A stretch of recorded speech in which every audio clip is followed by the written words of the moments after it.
use that cucumber shit. Well, with that, welcome everyone to tonight's episode of Decisions. God damn it. You son of a bitch. I'm sorry. It was too easy. The moment was there. I went for it, and I stand by my decision. Hi, everybody. Hello. Before you start. Nah. Did I not change a thing? What happened? No, I'm Cad and What? Why? Why is this? Oh, Sam, who did this tonight? Did we switch? Wait. Did we switch names? No. No, it's You guys alphabetical. should switch everything. Sam, you play Cad. Oh, is this one of those like a fucking Freaky Friday episodes? So Yeah. It's Freaky Wednesday. So- I love that shit. Discord had the update so you can change your username. So right now your name starts with S and it goes before Sam's because it's alphabetical right now. Oh. So it's not on me. Wait, I'm It's not on me. It's not my fault. Oh, I mean, because we're I'm still gonna Sam, blame not- you. Got it. Yeah. Wait. I wonder if it's because Discord had that thing where it's like you can No, take it's off the right numbers. on my Discord. What? Yeah. It's right on my Discord. I'm under Rhodes on my Discord. Everyone is where they're supposed to be. Wait. Okay, now stuff just moved. Nope, now I'm fair. Fuck. Oh. Why is Dustin there? That's weird. No, I don't like it. Get him away from me. I don't like it! Put me back! Put me back! I feel very uncomfortable in this row. I can't right now Give with you me my guys. court I swear to back. God. Hey. Hi, welcome to the top. But Well, now yeah, that welcome matches. to Now what it happens when we try and play D&D, essentially. Okay, hold on. Wait. There we go. There we go. Let's see if it'll switch. Okay, We now did we're it. good. We're good. Holy shit. Wait, I I put was Dustin back starting in to the come to top corner. terms with being Faraday. I was just gonna go like Ugh. full spring. Oh, God. Wow. Okay. Full well, spring, we were gonna get drunk. I don't think Dustin's allowed. If we ever do No. a Freaky Friday, Dustin's never allowed to be fair. No. He will cause too much havoc. Hey, imagine if Tina puts her full name, then she'd be in front of me and Sam. Jesus. All right. Hi, everybody. Look at her face. I didn't mean to throw us off for like 5 minutes. I just No, you're good. Hello, everyone, and welcome to tonight's episode of Decisions and Dragons. As Next you can episode see, of Who the Fuck Are You People? yeah, last episode to today's episode of what bullshit are we going to get into that's not even related to the campaign. First off, before we begin tonight's session, we have a couple of peeps we want to give a quick shout out to. Some tools and utilities that we make use of while we run our game. So I'm going to cut over to Brian. Hi, I'm Brian. Hello, Brian. So I don't really be right like back. to talk much on here at all. Let me adjust my Bullshit. camera. Let me adjust this. Okay. Hi, internet.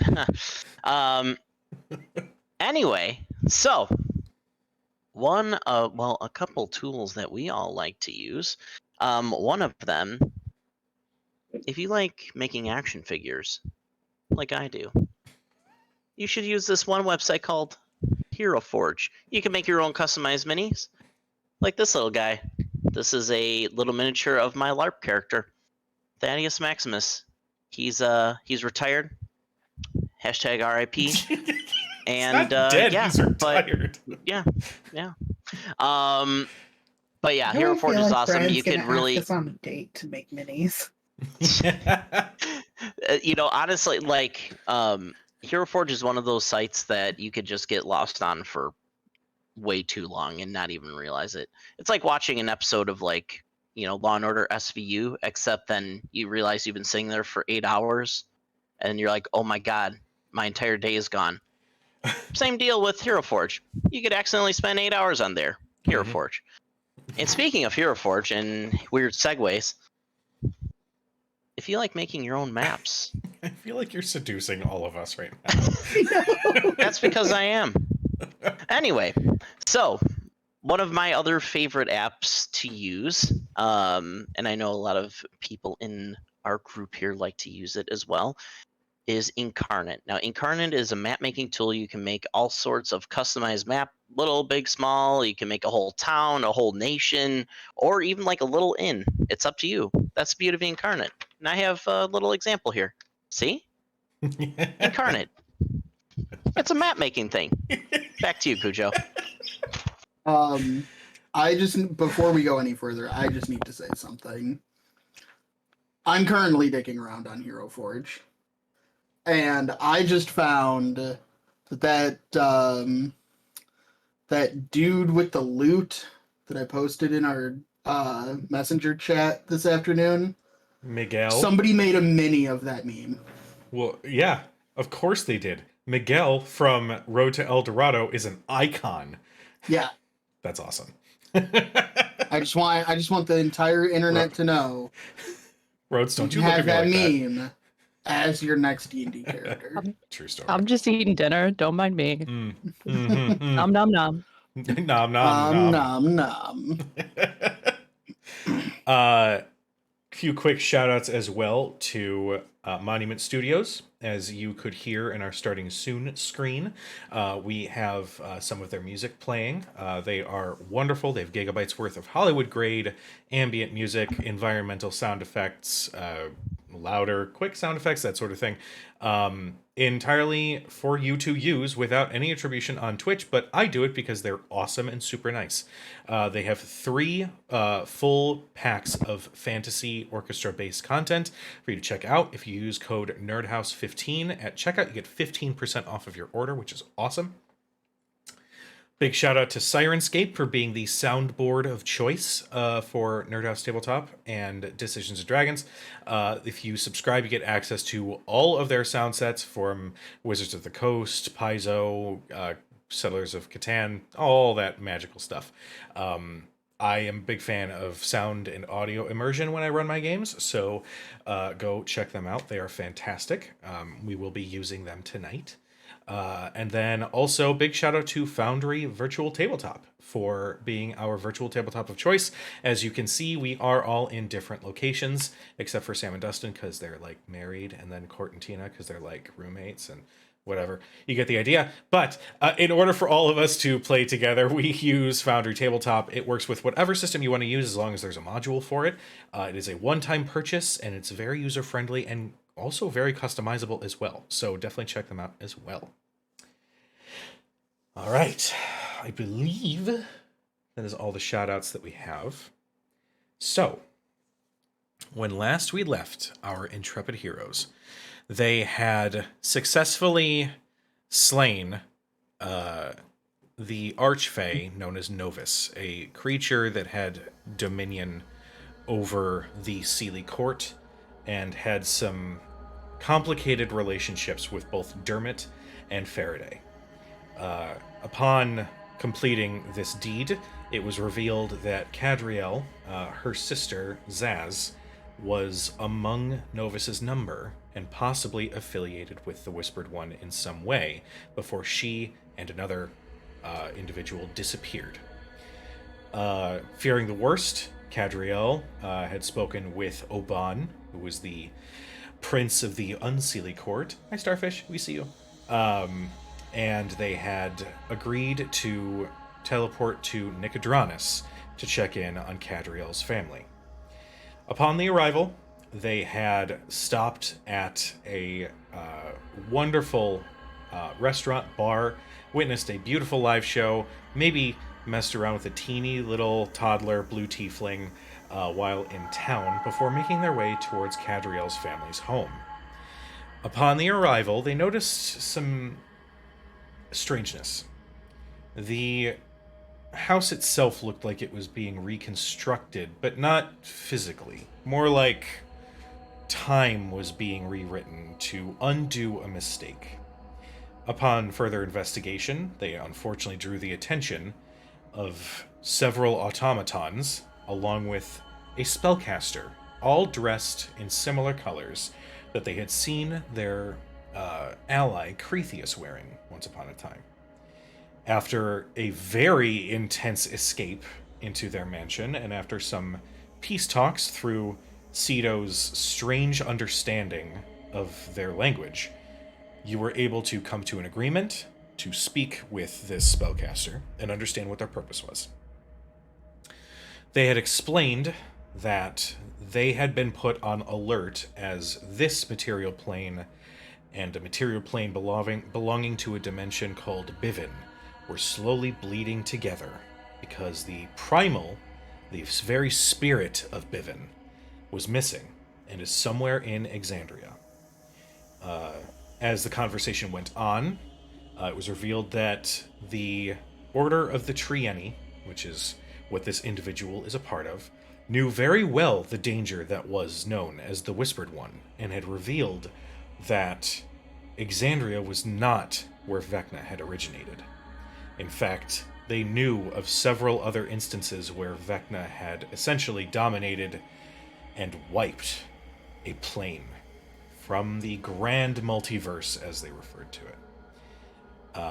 After conversations got a little heated, and after the token Karen move by one Thurston Nollard in asking to speak with the manager, Io, the spellcaster you had been working with, transported all of you aboard the fabled ship known as the Alexander, a titanic size, well, not literally titanic, you know what I mean, gargantuan-sized airship with multiple levels and rings as it's suspended in the sky with a strange field that surrounded it, preventing it from unauthorized eyes being laid upon it. You were led inside to speak with said manager. It should be noted on that way, it was revealed that Ceto's mother, Theodora, was among the Order of the Trieni, and had a sordid relationship with another gnome named Ceto. It seemed that our Ceto's origins were revealed as Theodora betrayed the dictations of the Order to pursue this romance, and thus was banished to another plane somewhere out in existence. You were all reunited with Cadriel's mother, who was a warm lady who constantly made comments about who Cadriel could possibly be interested in, who would work as a potential suitor, why isn't she not wearing enough clothes, she looks a little cold, that sort of thing. And it was soon after that Io had let you all know that the speaker of the Trieni would see you. And this is where we will jump into tonight's journey.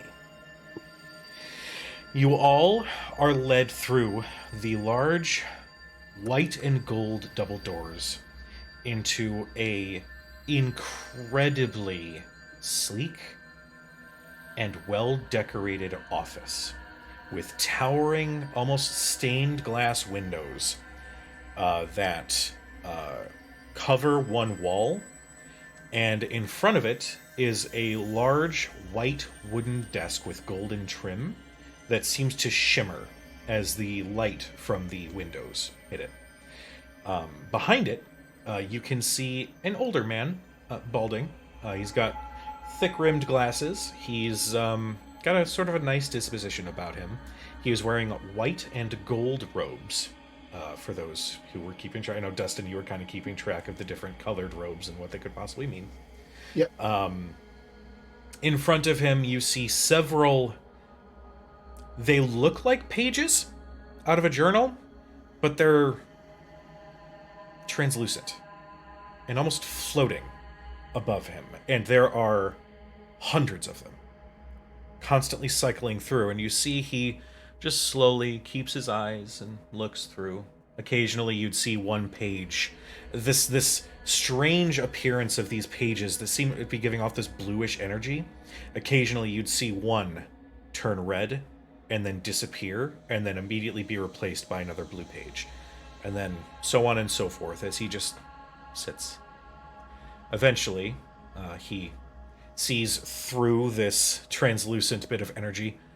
Oh, my apologies. And he waves his hand, and the pages shrink down into a teeny little crystal that rests right up against the side of the desk where his seat is pulled up against. Hello, my name is Isidore. I am the speaker of the Triennium. I understand that you have some concerns and some questions. I would like to provide whatever knowledge that I can. What questions do you have? What was all that? Oh, it's just keeping track of the other planes in the multiverse, making sure everything is operating the way that it should. What's it mean when one of them goes red? Well, unfortunately, it means that a catastrophe has fallen, and unfortunately is separated from the rest of the multiverse. What color is our universe right now? He kind of smirks, like seeing already where your mind is going. He waves his hand on the crystal again, and you see 2 pages, but they are flickering between blue and red, and like the corners are starting to bleed into one another. They like overlap. A little bit of overlap, yeah. That's fair. Yes, it seems that there's a special case in this instance. And he waves, and the image once again fades back into the crystal. You see, we've been searching for the primal that belongs to 143 Bivin. And it seems that Io believes that you might be aware of her location. Any assistance you could provide us would be of utmost importance. Well, I would say that we do tend to strive to be of assistance, but relationships are a two-way street. Oh, absolutely. What assistance would there be in ensuring that the Whispered One ceases to be a problem? I would hate to send the Primal back to that world and have the Whispered One simply somehow use and abuse them to gain yet more power to continue his tirade throughout the multiverse. You see, he heaves a sigh. I've had this conversation a few times before. And unfortunately, our role as the Order of the Triennium is but a supportive role from behind the scenes. We ensure that the boundaries remain in place between planes, and that whatever business is handled in their respective planes is handled therein, but we do not directly get involved. It would endanger not only our society, but the Triennium itself.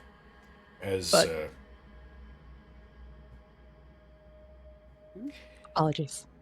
As with this Whispered One, this Vecna, as some know him. Unfortunately, given his particular abilities, we would be putting the entire multiverse at risk if we were to get directly involved with such a conflict. I can understand that concern, but I He suppose doesn't my know question you is exist. that. But it sounds like you've been tracking him for some time as he's gone through different universes and destroyed them. He is Do a you bit of feel an he's- anomaly we've kept a track of, yes. Do you feel he's become more powerful each time that occurs? He thinks for a moment, and then waves his hand over the crystal, and a bunch of red pages appear. There are 13. Well, he, turns the crystal, and some of the words on the pages shift and are replaced by numbers. You can see multiple different symbols sort of flying through until you can see this display of some sort of information in front of him.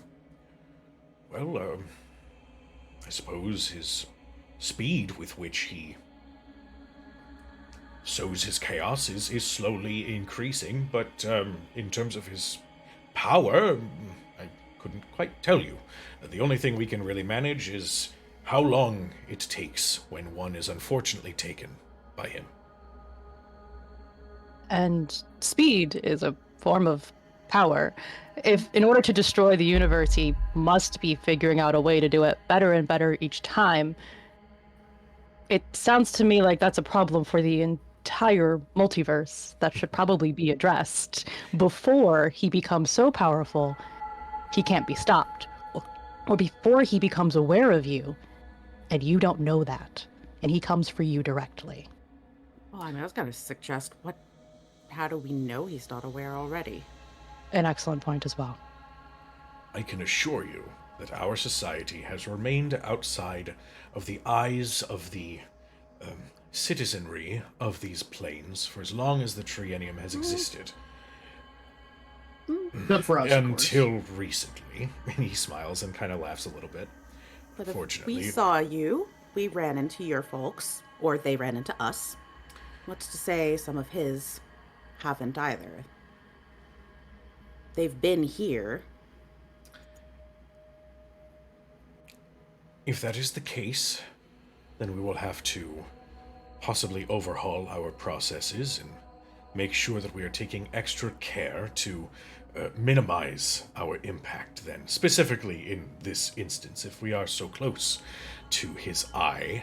And he says eye with a little bit of emphasis. Then... Ujo, can I roll an insight check Sure. on this dude? what are you trying to figure out? I'm mostly trying to figure out if he's just talking out his ass, or if he actually is aware of all of the points that we're making and has real answers. Okay, go for it. I know Gladius, like when we were out speaking to the woman, was having some memories and feelings. Is he saying anything, or is he being quiet? Make a perception check. That was 11 for my insight. Okay. He seems to be very forthright and very honest and very warm with you guys, but he does seem to be the top of the food chain here. Like basically what he says And it doesn't is the way of things. and it doesn't seem like we're saying anything that is catching him off guard or anything like that. Not particularly. Okay. What was your perception check, Kat? 15. With a 15, he isn't saying anything, but you do feel this vibration that is going through him. Like you can feel it in the sheath on your back, and you can feel a little bit of warmth radiating off of him. Does it feel rattling similar in his to like sheath with rage. when he's like evolved, like when I was fighting with him, or different? This definitely feels different. Okay. When you were fighting with him, it was like the two of you were perfectly in sync, and he was able to change form. This is something else, and you can you can make the jump, kind of like what Dustin was saying, that he is trying to keep control of himself, to not overstep and not do anything untoward, but he is livid hearing these words. This so he rose up these red pages, and there is this whatever it is, these symbols. Are these mathematical symbols, or are these arcane, or both? Make an intelligence check, my wizard darling. I know it's not your highest stat as a wizard. No, since we traveled back, I didn't actually like separate out the dice again, so I need to make sure I roll d20 and not a d12. No, you're good. You're good. Yeah, you're don't good. roll a d12. I did that for an entire session once. I was really pissed at myself. Oh no. 23. With a 23, you can definitely see that it is a combination of arcane and mathematical symbols that are appearing on these pages. Okay. Would it be a safe assumption to deduce that this is basically a very, very complicated calculation of basically the balance of Yes. the universe? Absolutely. Okay. I'm gonna try and remember this. Okay. I want to see if I can decipher it later. Mostly because I want to see whether or not they actually have, and if there's anything indicating that they've accounted for themselves in it. Oh, okay. Make me. You don't have. Do you have keen mind? No, I do No? not. Okay. Not I'll tell you until what. next level. Make me another intelligence check. Okay. To see That's if you fine. can basically take these few moments to memorize what you see on these pages. 22. With a 22, you're Yeah. about like 95 to 97% certain you've memorized what you are Okay. seeing in front of you. That's fair.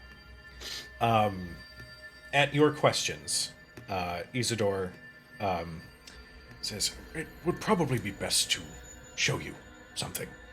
And he waves one more time on the crystal, and instead of the shuffling blue pages in front, you see an endless cascade of blue energy encircle the room that is comprised of teeny little blue squares. You see in between each square is this thin white line, almost grid-like, as you see what they know to be the multiverse. You do occasionally see a red one. Then it fades. And then in its spot, two more are present, and then a divider is placed in the middle. You see another one do the same thing. You see this incredible lattice work. You see, when the Whispered One does his deed, soon afterwards, from the wreckage, two more planes emerge. It is the balance, it is the way of things, that if one falls, two more take its place. Like I believe you have a... He, pulls up one page. Yeah, yes, you have them here. A Hydra. Similar to their behavior, when one head is chopped off, two more take its place, and the balance is preserved. What you are asking is for us to directly involve ourselves in the Whispered One's machinations. And by doing so, and he waves one more time, and you start seeing the white grid-like energy fade. And you start seeing some of these blue squares drift towards one another, and 5 of them grab together. You see, what was once order is now quickly becoming the visual representation of chaos. If the Whispered One were to discover our role in things, to discover the Triennium itself, we would become his next target. As things stand, he has taken 13, and 26 new universes have sprung up in the places that those had been removed.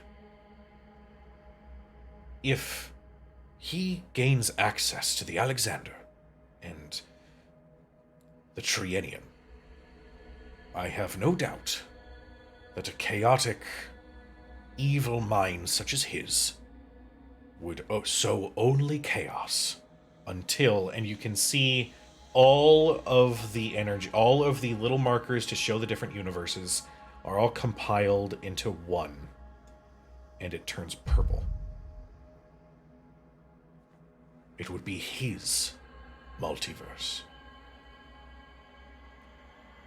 I understand your concerns. I understand your points. But to directly involve ourselves would mean quite possibly the doom of everything that we know across all planes. So we leave these matters to the denizens of the planes that they occur in. I know it sounds heartless, and I know it sounds cold, but we exist to preserve the balance and to make sure that life can continue as it should. Cujo, is this whole big representation It's like shown like above his desk or something, right? It is on the wall. It's completely surrounds you guys, this display. Just the entire room Yes. is this. Yes. Okay. And I'm sorry, I'm just clarifying a couple of things. Sure, go for it. There's essentially all of these pages Mhm. that represent all of these different worlds, dimensions, planes, whatever. Sure. And there's like white threads that kind of form a lattice that all of these pages are sitting on or against or Yes. whatever. Yes. I would like to approach one of like 2 random pages near me. Can I make an investigation, an arcana check, something? I want to like figure out what the deal is with these like white threads. Okay. What this lattice work actually is. I'll say make an investigation check. You could also just ask him, and he could tell you. I mean, right now the wheels in Dermot's heads are. You're are trying to just- see if you can put it together yourself. Yeah. Sure. Feeling Gladius like kind of vibrate in the way that he is, and listening to what this guy's saying, Kat is gonna kind of survey the room, and she's gonna say, "So, while I understand your unwillingness to get involved in this, though I disagree with it, preserving life, yet you let the calamity happen without getting involved." When the calamity took place, it was a very trying time for all of us aboard the Alexander, as we witnessed all of the carnage that had been lain bare by the betrayer gods, and we wanted to assist as best we could. But again, our role exists outside of the natural events of a given plane. I'm truly sorry to those who had fallen, but we couldn't step in. You wouldn't Cad, you step in. At that, you feel Gladius slowly start coming out of his sheath a little bit. You guys hear what's happening in my house? No? Mm-mm. Let's go. No. Is he Spence losing his barking? I can shit. see him behind Sam.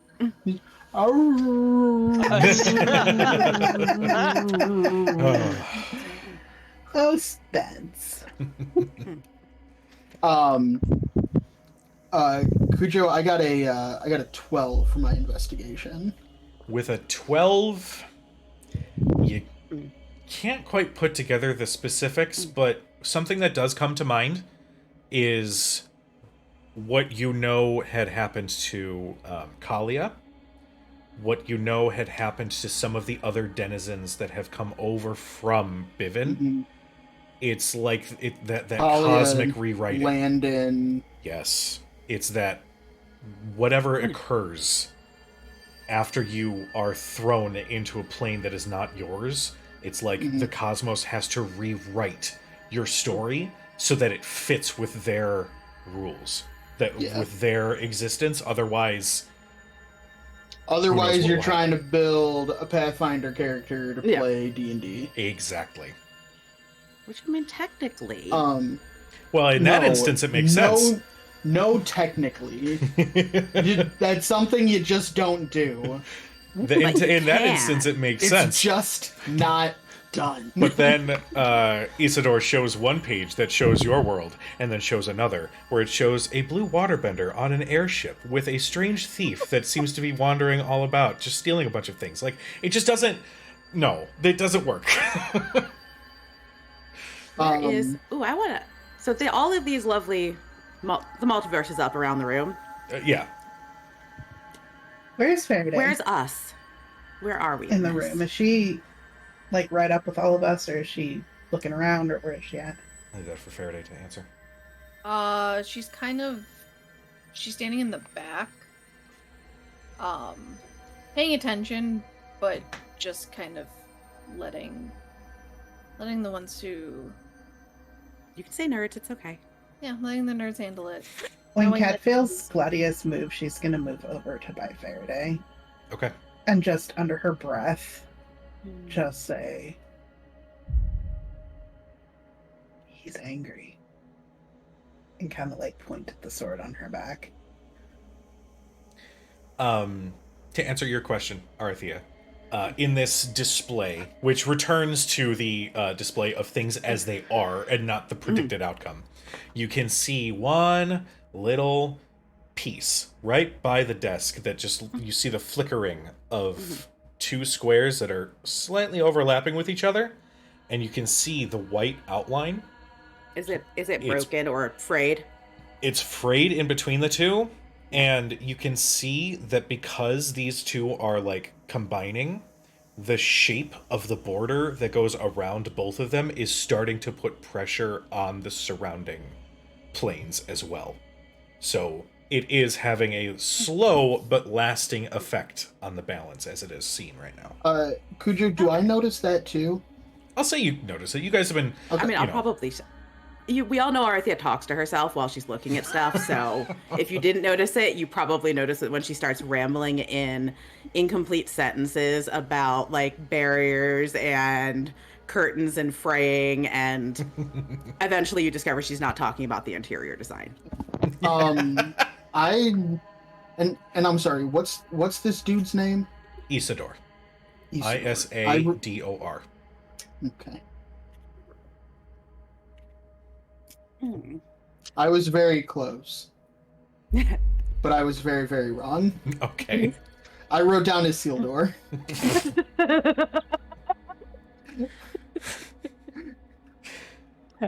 My brain Show- like was literally going, "Isn't that the guy from Lord of the Rings?"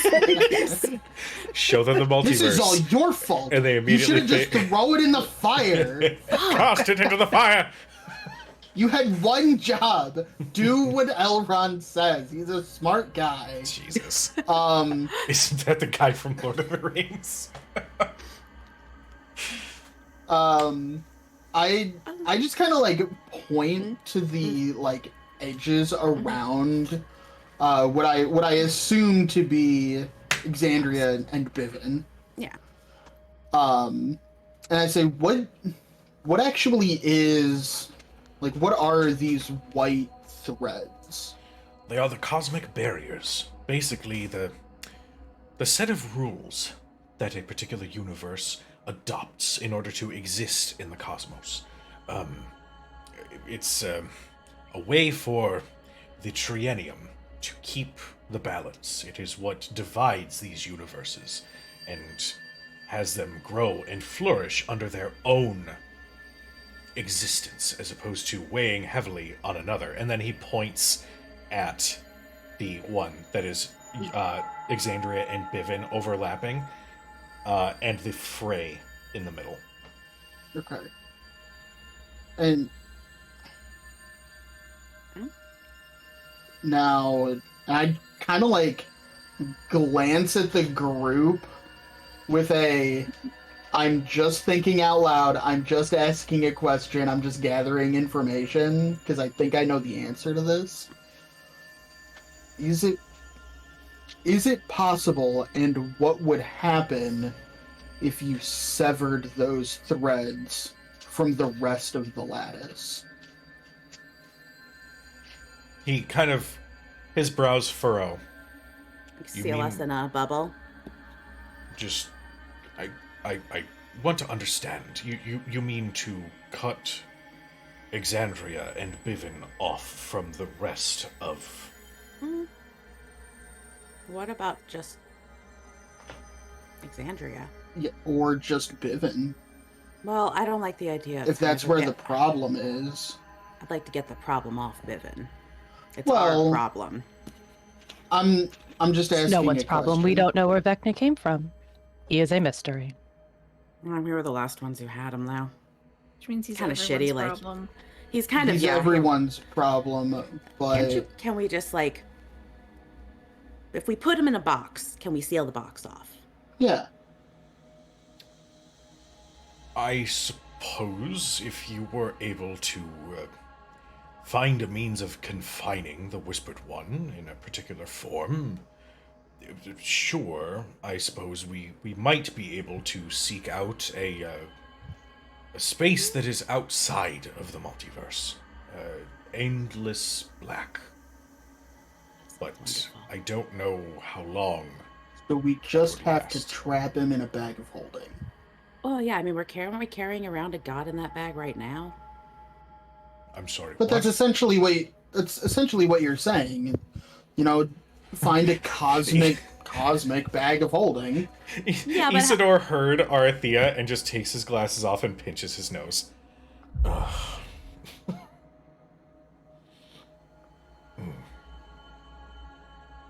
But back to what Dermot said. Do you know how he's obviously leapfrogged across the universe, taking world after world after world after world. He came to Exandria. He was banished. He was sent behind our divine gate. And then he landed on Bivin. How?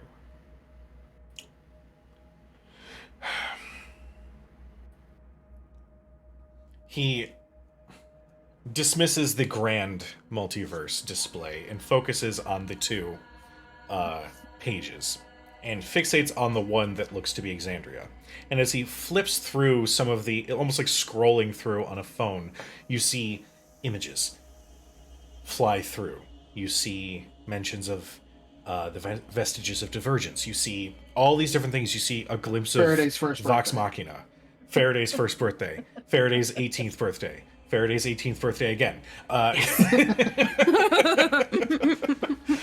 I mean, I only started counting at 100.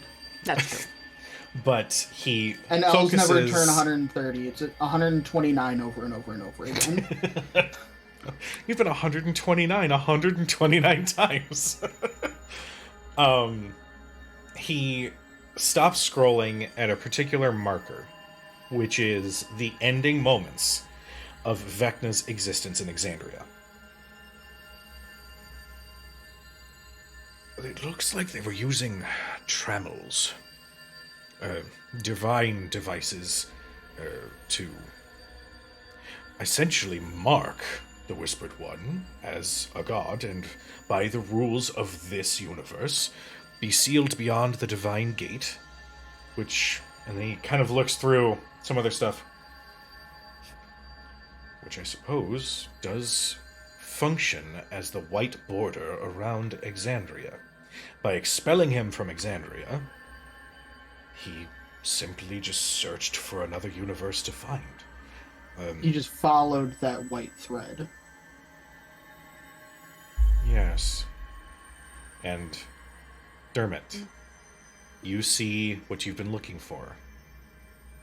You said something that Good, caught because him I'm off not guard. sure I know what I'm looking for. You said something that caught him off guard. And he thinks for a moment. Interesting.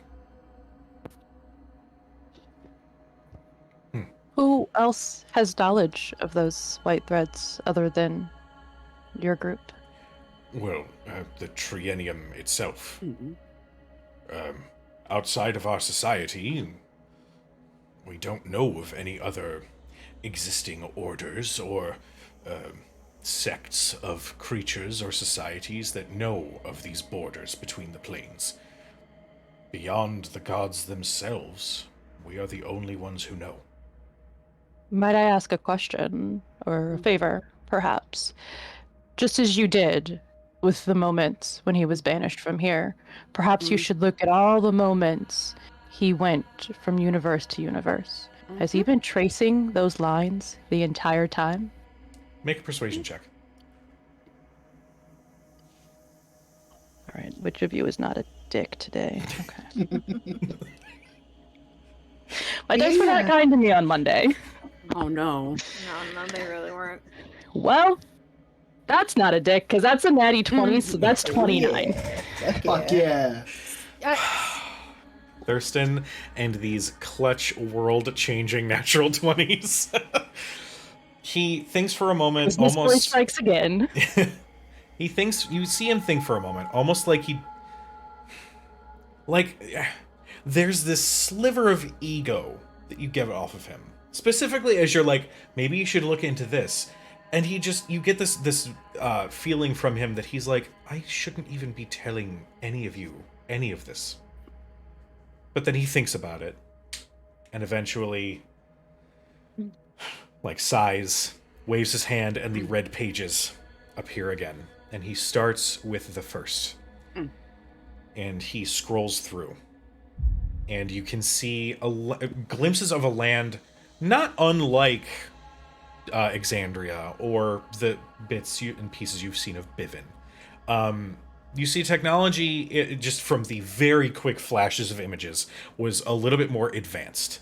Not so dissimilar from what you guys are currently standing on. But you see him flip through, and then there's this one red label that pops up. It's basically sort of glaring out, and he fixates on it. And it shows an image of a forest that there's a burst of white hot energy, and an individual stands at the center of that explosion, wearing deep purple robes, flesh pulled taut against his skin, visibly male. There are some... It's difficult to see because it's like a faraway view, but you see just glimpses of gold sort of sprouting from his skin, maybe along his bones. And he sort of looks around curiously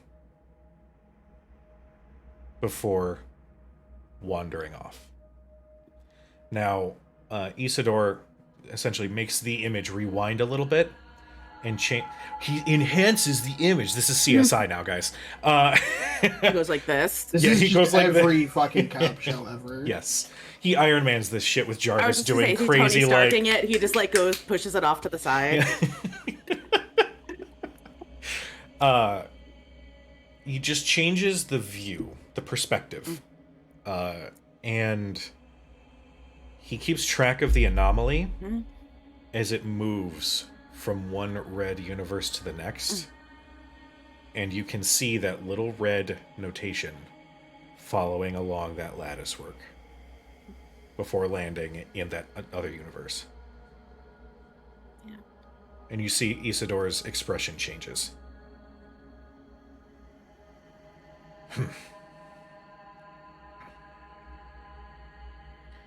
Strange.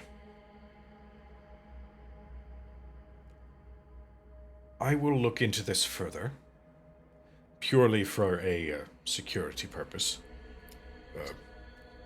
Perhaps we can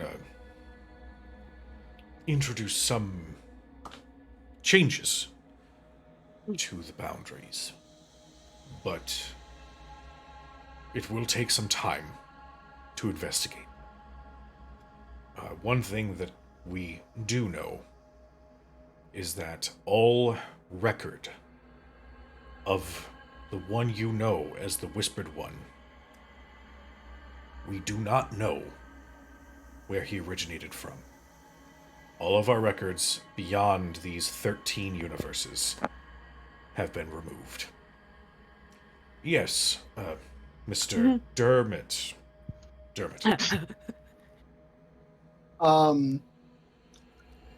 Can you show us on that big lattice work? Where's the Alexander right now? He waves his hand, and the big grand display appears, but this time more miniaturized, just over, like, encompassing his desk. And you see it is a border, almost like functioning like a shell, and the Alexander is right in the middle, right in the center, outside of those boundaries. It exists completely separate from the divine gates between these different universes. Also, bless you. And shut the fuck up, bless you again. So the Alexander, so this giant like lattice work is essentially like a soccer ball Yes. of lattice work, and all of the like intersections are all points of different dimensions. Mm-hmm. And then in the center of the soccer ball is the Alexander, Yes. not connected by any of the lattice. Correct. Alexander's Okay. outside space and time. Yes. Was my understanding. So it's separated out from. Okay. It could theoretically. It's in all universes and none at the same time. Precisely. Yes. And you Yeah, see, it's he Cito. like Thanks. pulls up a panel.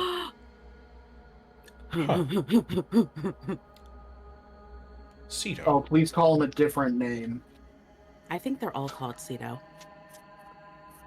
Yeah, you see, it's he okay. kind of keys in You're a little making bit the more. connection. You're making the connection in your head. I think you might have banished my mom. We could talk about that another time. But anyway, so Oh, is that the time? I have a meeting. so the whispered one, you don't know where he came from at all. No. What if he came from here? We have searched. Do you through- banish people a lot? Was it someone that you might have accidentally banished? Is it your I mom? imagine that you accidentally banished my mom because she seems really sweet. She seems like she really made great flowers. He puts a hand on your shoulder. The situation with Theodora was unfortunate and it was heartbreaking. But our rules and our policies exist for a very good reason. And if there was something else that I could have done, I would have done so, as Theodora was one of our best. You could Sounds at like least you're- have kept There's mother and always child something together. else. Yeah, it sounds like your rules are really actually detrimental to everything and everyone. I mean, why is Vecna even around?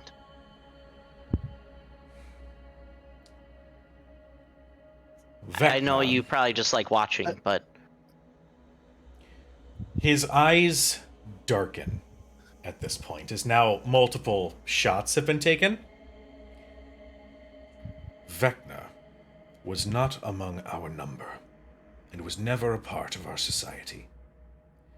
As we understand, Vecna is a brilliant lich that originated from his home plane, somewhere out in the multiverse.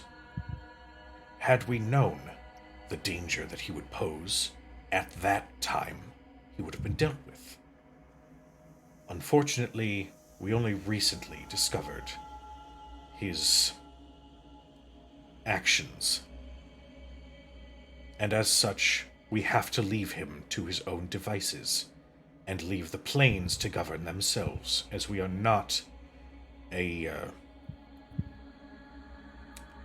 hero ship waiting to swoop in and save the day. We are preserving existence itself. Now, while this has Well, been I very suppose that's why we're here. Pretty much. correct, speaking of which, Io mentioned that you know of the location of Bivens Primal.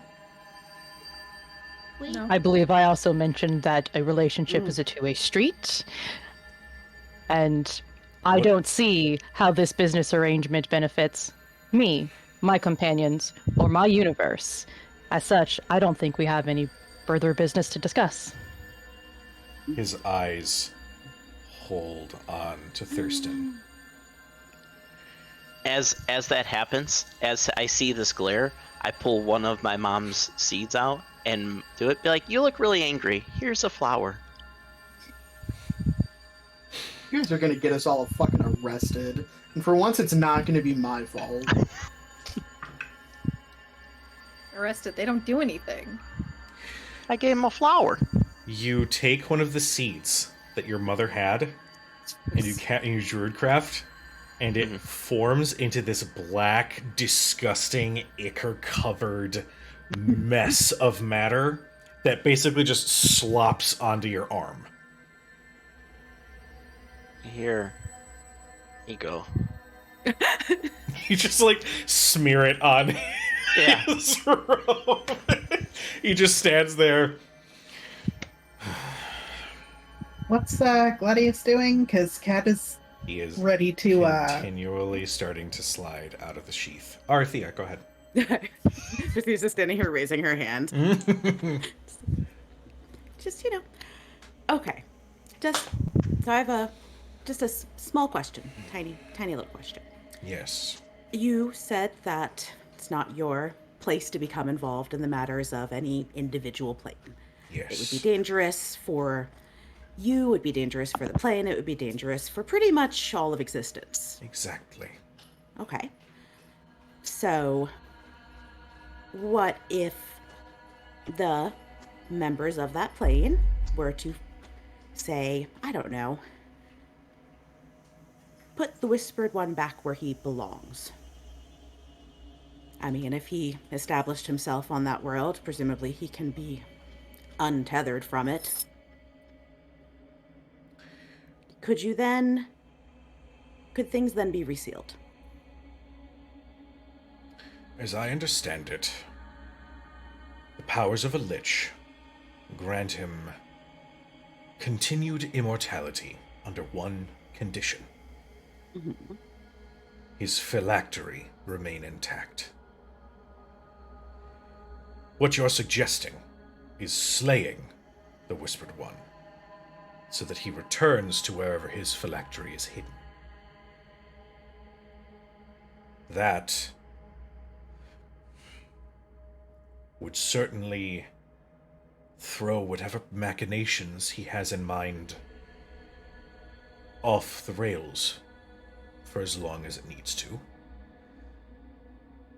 But I would suggest that if you are meaning to send a missive to those in Bivin to slay the Whispered One, something I'm sure they are already working towards, Oh, yes. you They may most want definitely to are. also include that they should find his phylactery as well, if they mean to permanently remove the problem. Would it even be on Bivin? He was a lich before he went there. I don't believe it would be on Bivin. I was making a joke. Oh, it wasn't very funny. It's why I don't make jokes. I don't make jokes either. I'm not good at them. Now, I thought it was kind of funny. But the point being, if the Whispered One can be removed from Bivin, then even if it's briefly, even if it's, I don't know, well, time doesn't really have a lot of meaning, I guess, in these things, but remove the Whispered One, put the Primal back, seal Exandria off, seal Bivin off. Would it work? yes, that would work.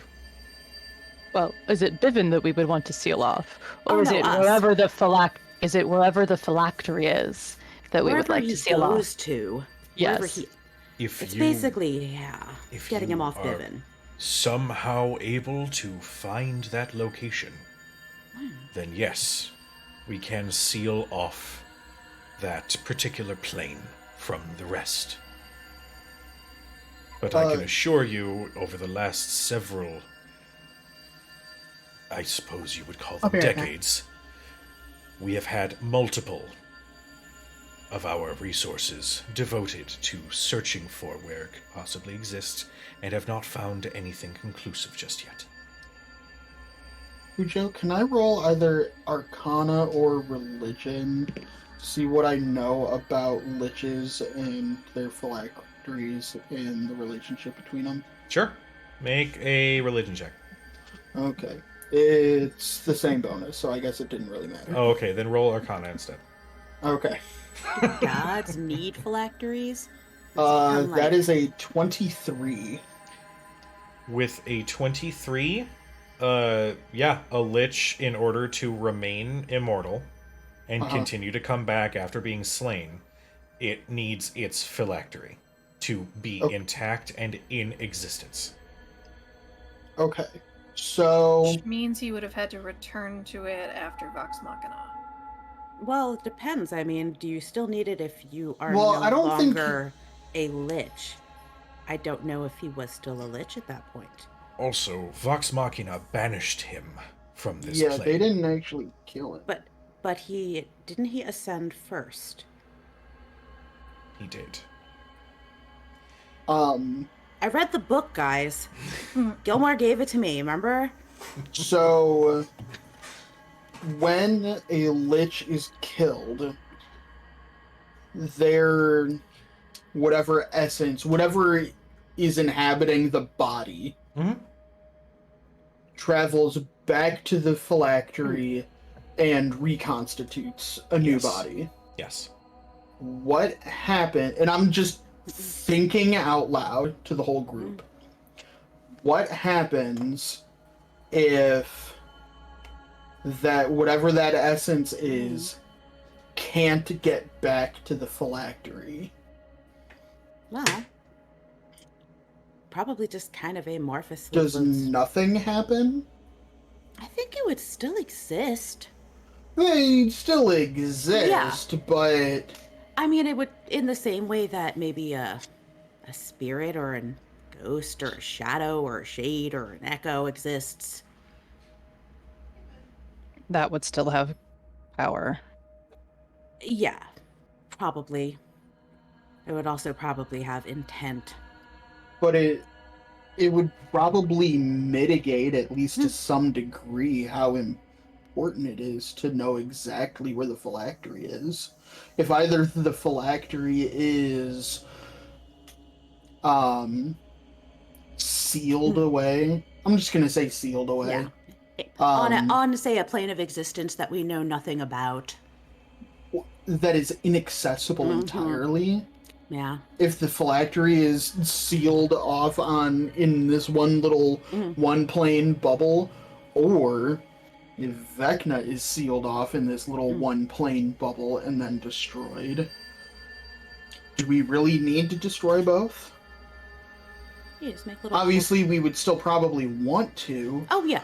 but that would probably buy you guys time to find the phylactery, pointing at Isildur. Yeah. You put them on it's like little bubbles. Yes. These are all wonderful theories, and I would delight to explore them further, but unfortunately, I am called to speak with the Triennium, and our time has run out. So, I will say this. I can see your debacle, and he's looking right at Thurston. I understand your terms. I would like to offer whatever services that we can that don't involve direct involvement in the conflict with the Whispered One.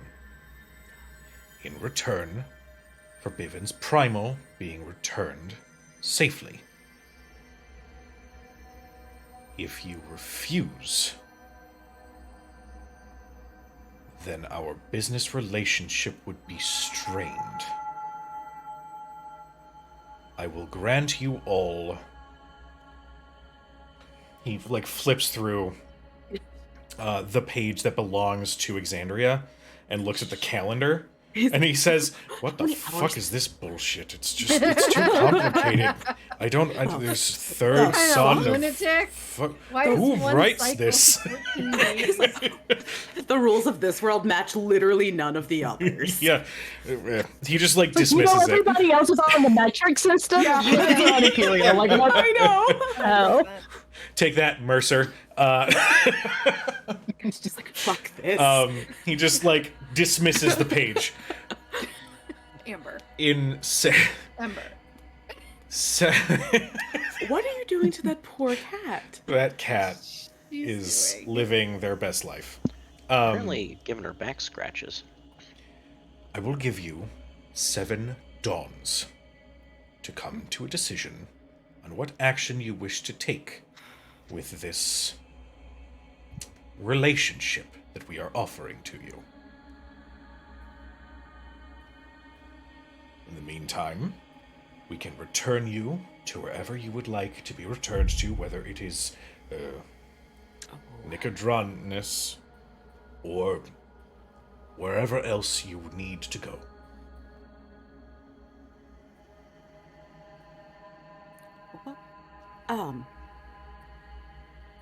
We have Cadriel's mother with us.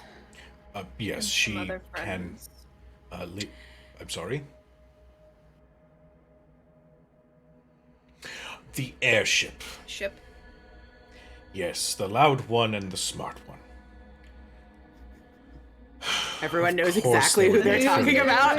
Yeah. You see Isidore, you see all, like the pieces fit together, and he goes, "Of course, they're affiliated with you." Which, by the way, if an airship could find y'all, that does not really. Yeah, how did that airship get here? Oh, I gave them the Especially- coordinates. That crew. Coordinates from The manuscript. Enrin. Yeah, it wasn't that hard to figure out. We would have been here a lot sooner, but we got distracted with other things. Archfey. We weren't just watching. Adventurers. I would very much like that manuscript, I would please. like that manuscript too. He just have a holds his copy. hand out. I don't. You said you have a copy, and you see the vein in his temple bulge a little.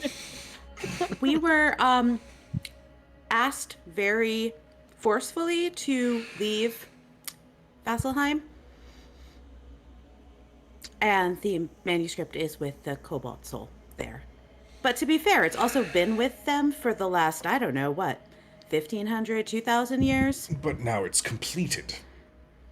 Well, yeah, but the coordinates were just in the last section. We will deal with the copy that exists with the Order of Monks that preserve all information in this plane. No, that's the original. I have the copy. You understand my meaning. I would need your copy as well. But this one's mine. This is my copy. Why would Such... At least for the 7 days, it would be useful to have. Arthea, You make need me to a make a decision. persuasion check. Okay. I'm gonna say his DC is relatively high, given that you're basically saying this manuscript that gives us your exact location is gonna be real handy when we're talking to these other people. I mean, to be fair, this shit's been sitting around for 2,000 years, and this guy just realized his entire damn house address is on the internet. He's really great. Oh, He's really so great. stupid. Oh my god. Yeah. I'm like, you realize Google Maps has fucking pictures, right? I can street zoom on that. I mean, like, okay, let's be real here. Us schmucks did it in Yeah. how long? Cobalt Soul could have done it in like a quarter of the time if somebody actually Yeah. tried. This is Yeah. true. Okay. They just, I mean, the only reason it survived because they dismissed it as ramblings Bullshit. of a crazy man, which, to be Yeah. fair, is a really good way to get your shit hidden. Yeah. Just look crazy. Persuasion is 19. It's pretty good for me. Pretty good. It was pretty good. Can't go much higher. You see the vein remain, but he says, "Very well. On the 7th day, when it is time for you to announce your decision, I would hope that you return that copy so that it can be dealt with. Please. Of course. Thank you. Now then, Yes. if there's nothing else, I'd very much like to return to my duties and to commune with the Triennium." Commune? The Wayfarer. "Yes," he says with like weight behind it. He just It's like, oh, good. All these little red flags that exist in this plane that people kind of maybe know of something that exists are just presenting themselves left and right among you guys. And he's like, Where the holy shit, you need to die. we suggested sealing everything off. Now he sees why. Yeah. We're full, like, you know, the emoji of the lady cha-chaing in a red dress? That's us. Right past him. Just cha-chaing guy. Fuck you, dude. Like, come on. I can't wait to get assassinated later. It's gonna be great. Yeah. So Like, you know Kirsten what? tried to be nice to start. He was like, yeah, I can't. I mean, Sam, You would think for the people cavalry could be members of the Triennium. you would think that for people who are sitting up here in their like box outside of space and time and can see all of existence, that they would be, you know, a little less short-sighted. But no.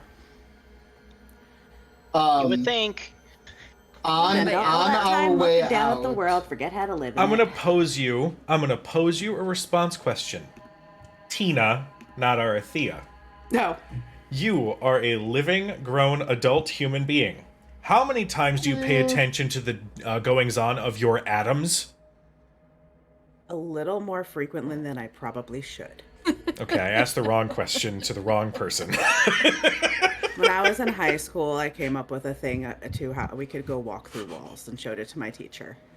I mean, there is a non-zero chance that anytime you touch something, you will just phase. I through. really love that principle. Yeah.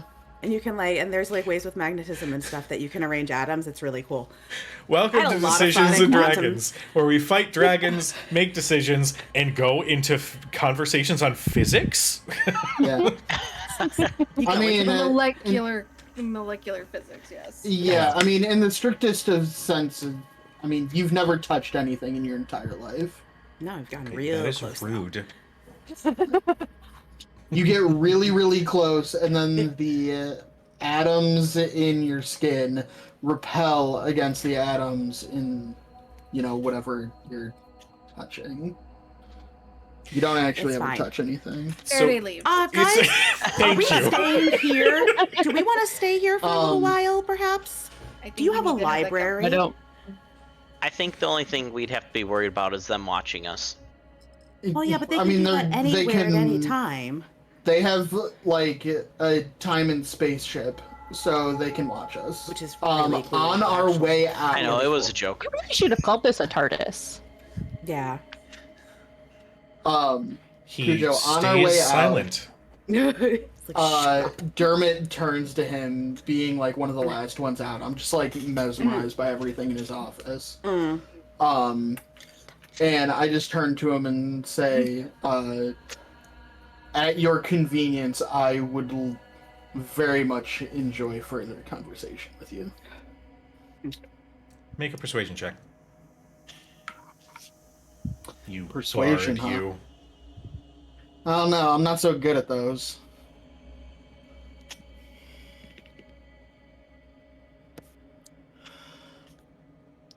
$23?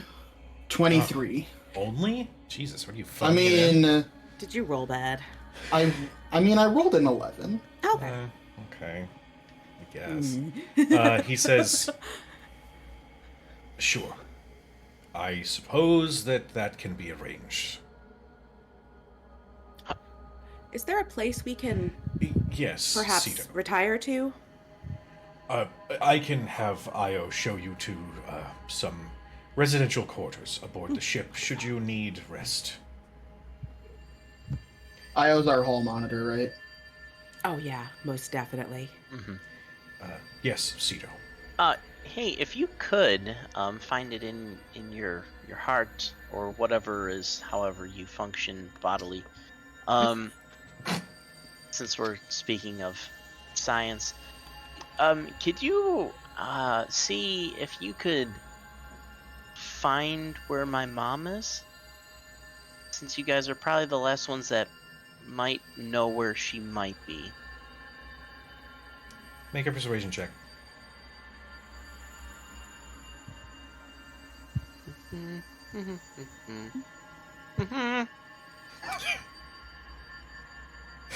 That's a 12er. Oof. I will see what I can do. please. I will see what I can do. Pretty please. I kind of put a hand on Cito's shoulder, say, "It's okay. One thing at a time." You're right.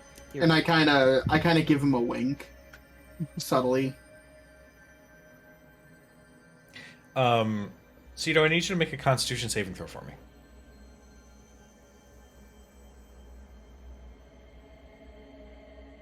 $22. Okay. Natural 20. Nice. With a natural 20, the gross ichor just mess on your arm shuffles a little bit. And you can feel it try to constrict around your skin. You manage to, like, peel the majority of it off, and then it gathers in this gross, small little blob. And then you see 2 eye stalks appear. Another friend? What? Is that one of Mako's? That looks like some shit. Hi. I it need a looks like container. the that went all over him. I would ask that you don't use any of mine. Thank you so much for the visit. And he just, like, pushes you out and closes the door. I scoop the ichor up. We should probably put that in a jar. Gladius didn't, like, you know. He didn't, Kill but he anyone? was very close as, like, tensions were starting to rise, and he's like, "Oh, I'll do it. I'll do it right now. I'll do it while everybody watches. I don't care." But you guys managed to calm things down and leave before things got We have unnecessarily violent. We have 7 dawns, but we're not sure by what calendar because he got fed up with Exandria's. Yeah. He basically looked at how the calendar worked and went, "What the fuck is this? I don't understand how this works," and just, like, tossed the file and went, seven suns." Like, why are they not on the same You system decide as what the- a sun is Yeah. by your definition of your universe. Yeah. I'm not Found figuring it out. 7 of them. I'm not fucking Talk with to you this. Why is your universe so out of sync with everyone else? The fuck is this backwards planet? Infuriating. This gonna one just fix had this. to be different. He goes back and he Special. starts like rewriting the equation, being like, "Fuck this! He forgot to carry the 1? That's what it was." You see, like, as you're leaving, you see a whiteboard that is, like, devoted to Exandria's calendar that at one point he just, like, started crossing out and, like, threw the marker because he couldn't make sense of it. But you are returned to that little... Cito, go ahead. Yes. I pull a watermelon seed out. Mhm. Okay. Watermelon. True correct watermelon. Knee it in half. Okay. Throw the sludge on there and be like, "Hey, little buddy, if you eat all this pink stuff, It's you can make already... this like your It's shell." already Yeah, eaten. there you go. You can make it your little home. And you a lot just less sticky for hear me. this, like, gross... I hate this term, but squelching as this thing just starts Yuck. absorbing the watermelon. And, like, your idea, like, oh, it could just exist in, like, the green part of the watermelon. It starts digesting that as well. So you're just seeing Oh. the slop, like, slowly come out the bottom and then wrap around before, within a matter of about 30 seconds, the entire half of the watermelon is gone. And you just see this... I picture Hexus. We'll We're gonna need try a better- again From- later. Virgo? Yep. Okay, Why buddy. does this keep happening? I don't understand. Have the other watermelon, I guess. and it, like, leaps from your hand onto it and just devours it. Oh my god. And it still remains that small little puck of That's matter. This, like, Is it gray, like a hockey black... puck size? No, puck was not the right term, but, like, this hillock of just matter all gathered together in this weird, strange, not quite liquid, not quite solid form. Gotcha. we need to add it to the. Bring it back to the wishing well. Maybe it can be friends with the dragon and the bones. Also Oh, the and- yeah. Mm-hmm. Mm-hmm. The mouse or the rat. And the rat. Excuse me. Apologies, Gus, for forgetting about you. Somewhere in existence, Gus just feels a little pain in his heart. Oh my But- god! Yeah, my maybe a aching heart. They should have gotten back there by now, I think, right? Yes? How long has it? No, probably not. No. They would have We've bounced around only quite a lot. they would have It hasn't only been that just long. left maybe 12 hours prior to when you guys Yeah. left Nicodranus. Yeah, okay, no, they definitely aren't there yet. We just sent them off in a carriage. That is how most people get around. They're not people. Faraday's got it handled. I'm gonna name this Gooboo. For Okay. sure. Sure. Lovely. Absolutely lovely, Cito. Yup. Great. Where's my notes? I'm not even sure how to describe it. Why does Brian get all the pets? There was Cito, Pappy, and Nate. now there's Gus. Told you and I'll give you a pet. Gooboo, and Tomorrow I'll You have give you a pet. Gladius. Dermot has Fiona. Goo. Faraday's fair- got Mako. Let's be real. To be fair, Gus is more of a disciple. That's true. That's true. Mako's not exactly like cuddle with you on the couch while you're watching 90 Day Fiance the other way. Like, you know. He might be. I mean, we don't know how the relationship between Mako and Faraday and Jericho is actually going to work out. We will not pass any judgment Yeah. as to how they have to Okay. work Judgment-free things zone. out. Oh. Faraday just walks in whatever direction she thinks it is to get to the skyship. Come on, Gooboo. Where are It's we time to fly. actually? So that was part of the where are we staying here? Are we going to the skyship? Are we going to somewhere else? Well, we should probably at least talk to Evander and Current so that they can leave Yeah, if they're allowed to leave. if they want to leave. Kind of like to know how it was on the way over. And then from there, it doesn't really matter, does it? We can No. stay here, we can go to the Wishing Well, we can go back to Nicodranus. Cad. We need to get Gladius out of here. What's He again slowly starts unsheathing before pausing at the sound of his name. And she'll reach back and kind of like, not here. He does not respond. He's just silent. Probably for the first time in a very long time. But deadly. I would like to make sure everything's in order with my mother. Well, I understand everything is urgent. Everything is urgent. I don't know if she's going to be okay at home. I'd like to make sure that's in order, but I mean, do you want her to go back there? We could not always. particularly. I mean, We do have an inn. Zaziel's not stupid if she's going to. We stepped out of the room, right? Yeah. Yeah. You are Yeah, we're outside of the walking. room. You're in that little like We're all talking shit about him. He's standing right there. Like, this you're is in that fucking like asshole. atrium area right outside his office. So is Cad's mom like still in there? Yes, she's still seated on the couch. She's actually the platypus, who was the secretary or whatever, has now moved out and like sat next to her, and they are just talking back and forth. Cad, when you mention the wishing well, Cad turns to her mom and she says, "Mom, what are you going to do next? You can't stay here indefinitely." Oh, I'm just, making some good friends here. Maybe I could stay here. Keep an eye out for some of these people. Actually, I should probably come and follow you. Make sure that you stay out of trouble. Mom, I don't think that's the best of ideas, Not but a good idea. I don't think that's possible.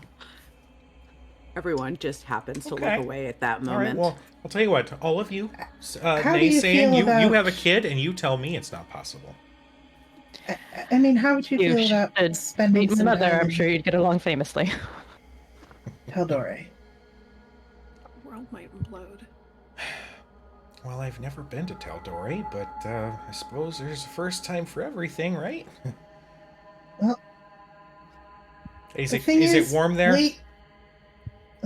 Yes. Yes. Not as warm as Nicodranas.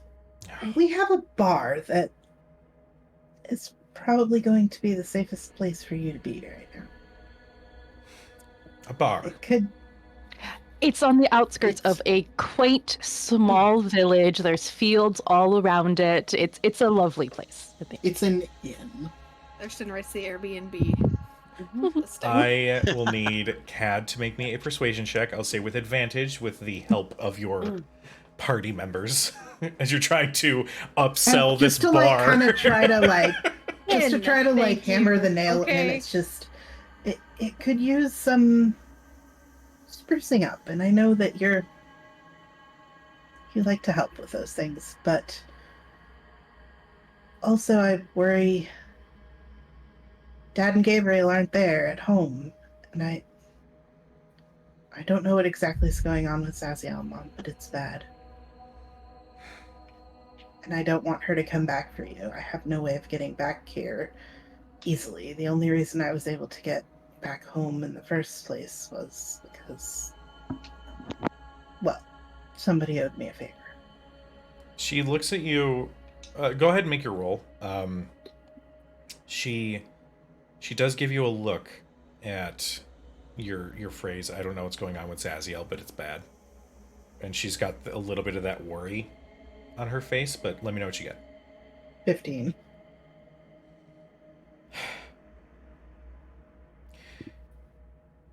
Okay. If this bar is... It's more like an inn with a bar and a food. It's very new. We're still establishing its theme, but it's something that we can look into. If you have any suggestions, we'll be happy to take them. Gastropub was something that I was toying around with They're at some point in gross. time. Perhaps a sanctuary for dogs and horses as well.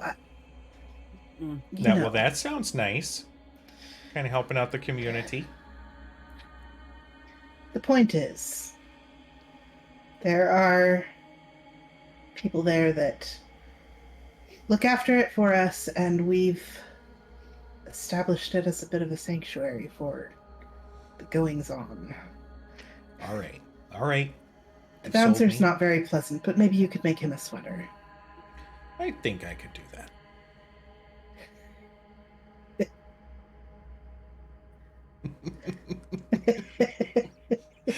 Imagine Mako in an ugly Christmas sweater.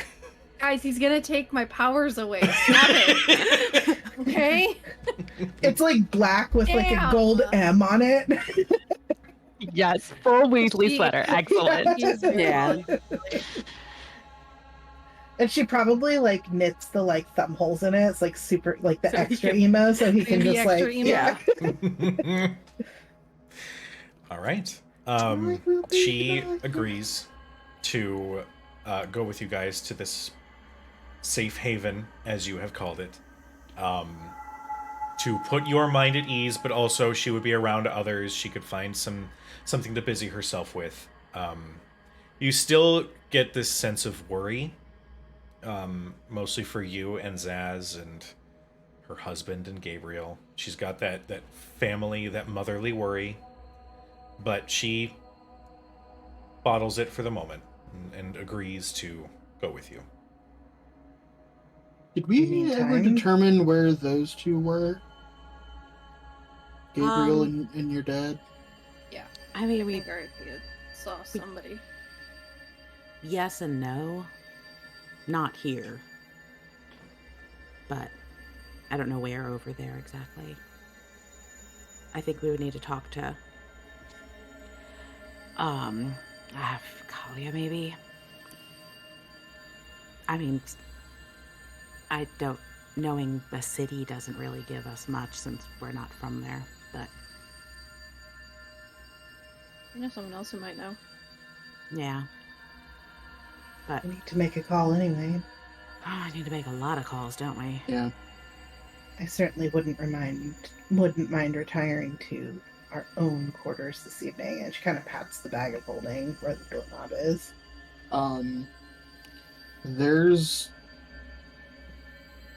I agree with everything that you guys are saying. I also think that there's still a lot that we don't know about this place that I think we need to know before we make any firm decisions on anything.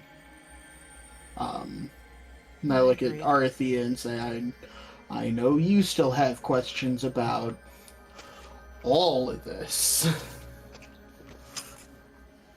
Oh, yes. Many questions. I think, do we want to... We have time. And in more ways than one, oddly. I do have it on fairly good authority that we're on a time and spaceship. Yeah. Io chimes in. Aboard the Alexander, time and space outside of our barrier is at a standstill.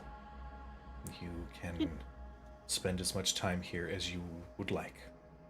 Do we still age on board the ship? Yes. Damn. In relation to what, though? Nature. But you can return us, right? Yes. When we go back. Absolutely. It will be as though only a moment has passed. I will say that we are not immortal. Our lives are extended by being outside of the laws of traditional planes, but we do eventually succumb to the order of things. So, do you have the ability to then tell one's age? Do you mean? You're saying that even outside of space and time, there's some sort of a natural order that exists, which, if you have the ability to somehow manipulate us to feel and be older, that means you can somehow tell that natural order of what someone's age is. Could you give a precise number as to how long that being has been in the natural order and thus aging accordingly? Yes, I believe Don't so. tell us. Don't tell us. Don't you dare. It's more fun this way. And I'm just like looking back and forth like frantically between Io and Faraday.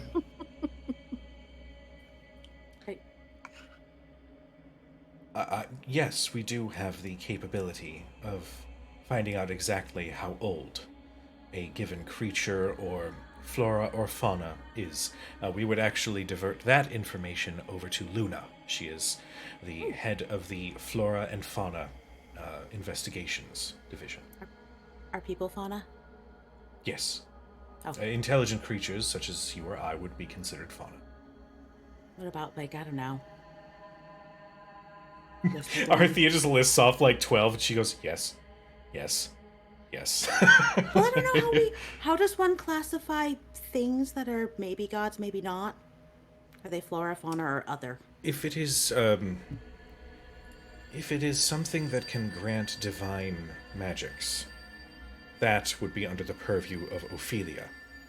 Divinity is separate, and thus doesn't apply to the same rules that a particular piece of flora or fauna would. Understandable. Taxonomy. Could you remind me what color is Io's sash? Blue. She sees you, like, paying close attention to her robes, and she says, I am head of the Investigative and Recovery Division of the Alexander. Myself and my associates would locate a particular anomaly's location, remove said anomaly to the best of our ability, and return the location to whatever state it was prior to the anomaly taking place.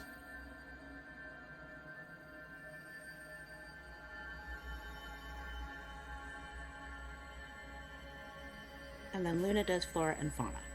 Yes, Luna does flora and fauna. Ophelia is the divine investigator. And Pippin is the head of our science and artillery division, specializing in the defenses of the Alexander, as well as investigating the rules of arcana that a particular plane might use. Damn it, that sounds like it. Thurston Be not up your at all alley. subtly like taps on Arthy's. We just try to act cool. Be cool, man. Be cool. Be cool, guys. It's Be just cool. like like the bouncing like, on Oh his my hooves. god, all three of you. Fucking nerds. What? We might not get another chance. Plus, If you want to stick around and talk to people, we can stick around and talk to people. I'm just. Some of us can go drop off Cad's mom. I don't want to drop off. no, Cad's no, if mom. splitting up is a good idea either. I would See, rather bring my mom with us when we go back to the wishing well. well, yeah, we go take her to the wishing well. Oh yeah. Go ahead, Cito. Io, hey. Yes. So one of those seeds you gave me earlier, funny thing happened. This popped up, and I showed. You see teeny little, like, growths that could eventually become hands are just like... Sludge. And she goes, "Oh. Damn it, Theodora. Right. I will have to bring this to Luna so that we can understand how it operates. This is new. This is Gooboo. By the way, it has a name. Oh, it talks. It said its first word. Io's I don't know if is... that counts. There are few Like, moments where Io's Pokemon expression just run around changes. shouting their names at things too. There are a few moments where Io's expression changes or displays emotion. Her eyes narrow and widen a little bit as this thing At the repeats. same time. Confusions like that, man. As it repeats the sound that came out of your mouth. Okay. Mm-hmm. I would suggest that Luna could take a look to figure out more of what this creature is specifically. And she once again just kind of like, not glares, but just glances down at it. It's like,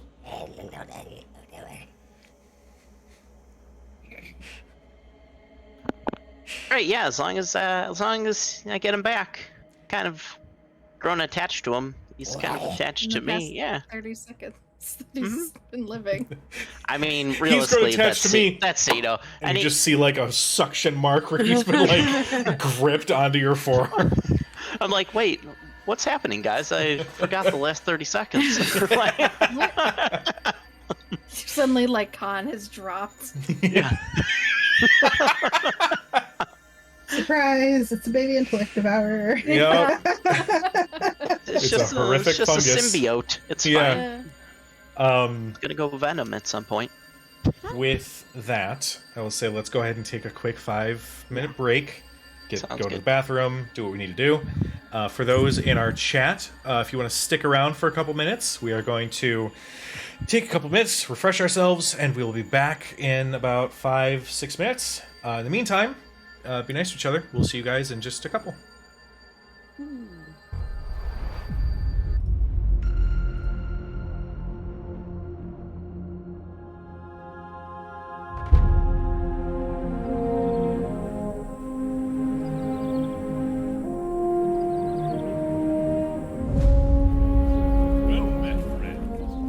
Good day to you.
like people's names, I do recognize some of these people.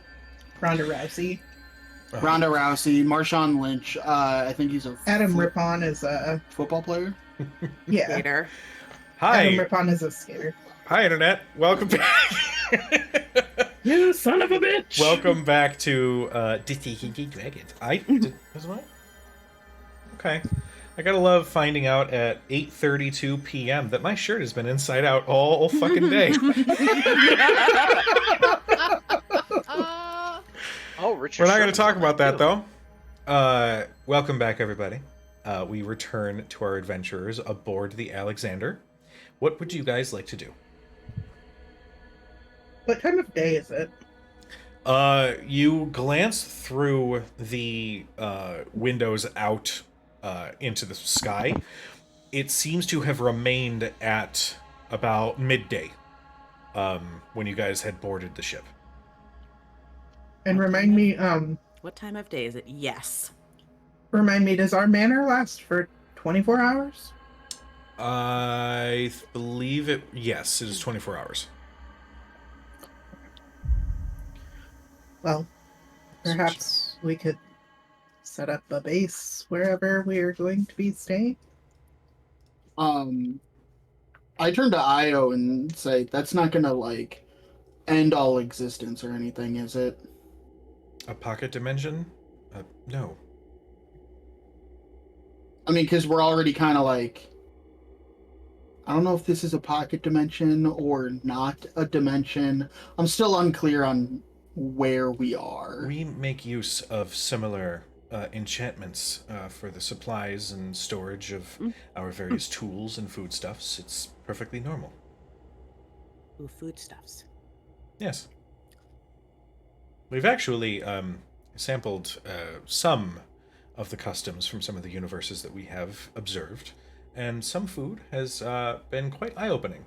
Others, we don't quite understand how they're close in. ingested just yet. Interesting. Oh, that could be fun. Anybody hungry? Are we allowed to Always. eat in the library?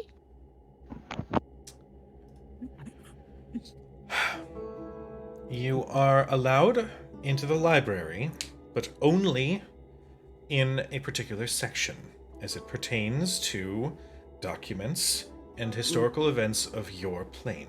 Anything beyond, you would need special clearance for.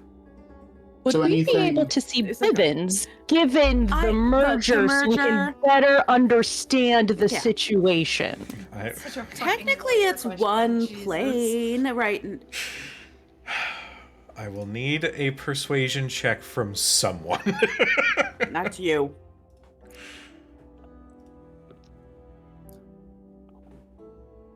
Not as fantastic. It's only a 17.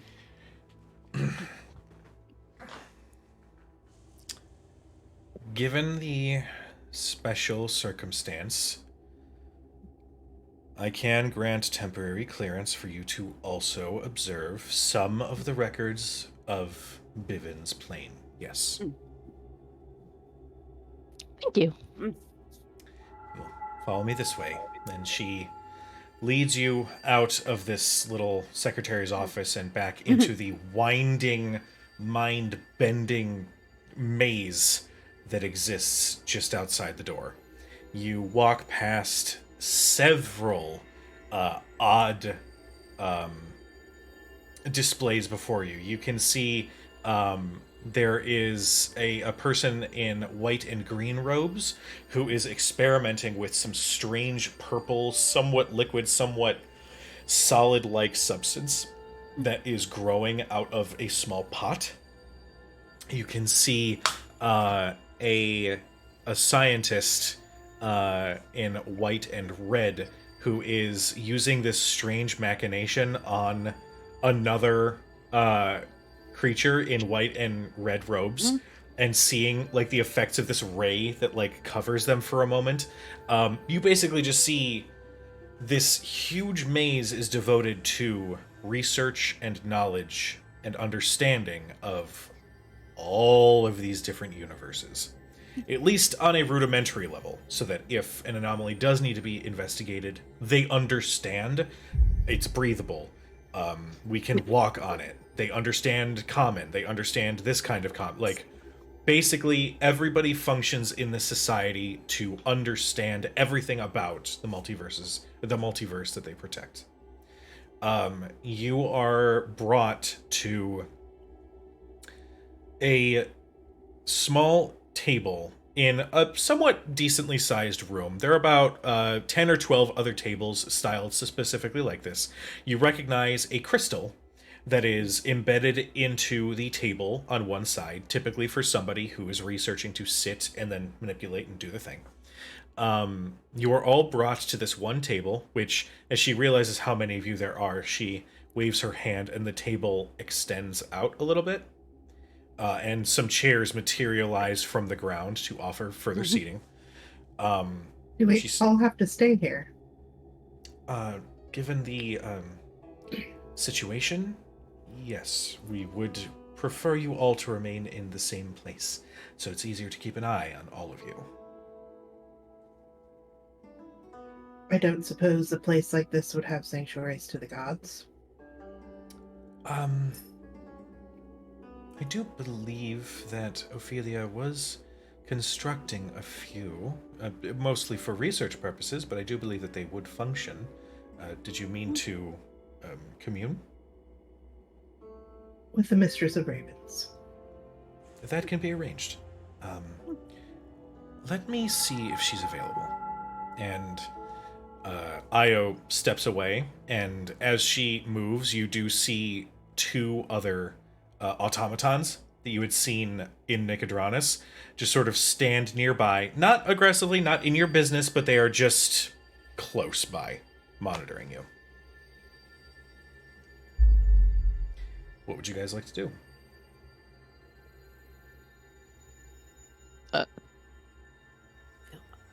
Thurston looks to the non-nerd and says, "Apologies, I didn't realize we wouldn't be able to split up. I was hoping that you guys might want to check on the ship as you had originally wanted. We can go there instead if you would prefer. This is mostly just for fun at this point." Doorknob can go anywhere.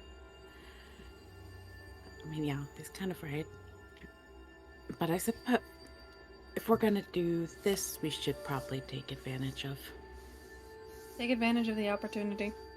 We can check learn on what them. we can. Also, we got banned in a from the minute. last place, so I'm That's just not saying, true. like, we're running libraries. Might as well take advantage of the ones we still have. That's So we very can true. go and hopefully, I don't know, figure out how this. I still wonder how he got himself like stuck. Like I get we pff him out, but he's there. He's also here. At least his influence. Well, his influence is here, because he can't really manifest. But there he can. But is it like, how do you attach yourself? She's staring at the thing that Cito's been carrying. Is it like do you do, I don't know, just like show up and just kind of plant a stake, like this world is mine? Or Will you have do places like in Marquette? Places like in Marquette, do you need someone there to put out a call or a flashing light or a smoke signal? Perhaps. I mean, we don't really know how he established himself there. Well, do we start with just researching him? I know their research is somewhat limited at his origin, but His life, Yeah. at least here, well, on the other worlds, I guess, too, leading up to this point. Cujo, being a former accidental whatever acolyte, Oops. is there something that I could roll that I would maybe like know any way in which he reaches across the plains to Whisper, or or any information that I could give on what's going on in Marquette, and what his cult was striving to do to bring him back to this world when I was involved with that. I will give you a choice. Either history, religion, or arcana.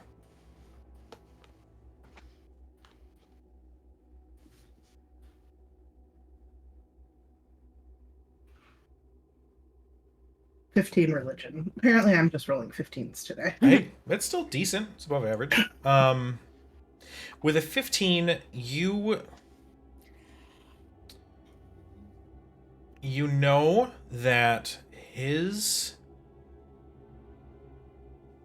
Basically, what my intent is to give them information so that they would have a place to start.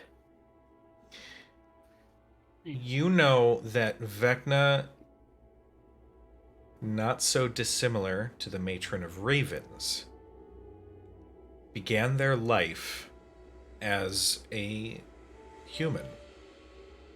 And that Vecna, through his unbreakable will and incredible intelligence, was able to come up with several plans for the assassinations and stuff that you were sent on. You know, just from the brief amount of time that you spent in his cult, that the danger of Vecna isn't his magical spells and isn't the fact that he's undead. It is that he is incredibly brilliant. And what comes to mind for you is honestly just the thought that maybe he worked it out on his own somehow. Cad will relay that information, emphasizing he was human for everything, and then kind of go into more detail than probably she's ever really given them about the whispers that drew her to Marquette in the first place, and say, you know, you guys have seen what I can do. He needs souls for power. As an additional note,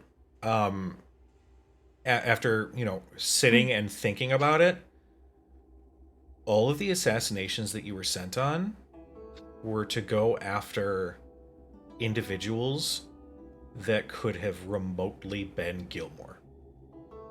You put it together that for some reason, Vecna needed you to find and kill Gilmore.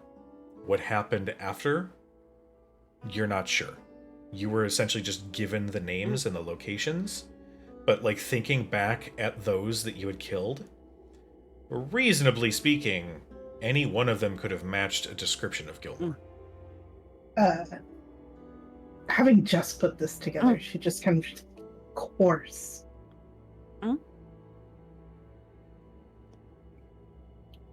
When people in power are afraid of things, they try to take out those that they're afraid of.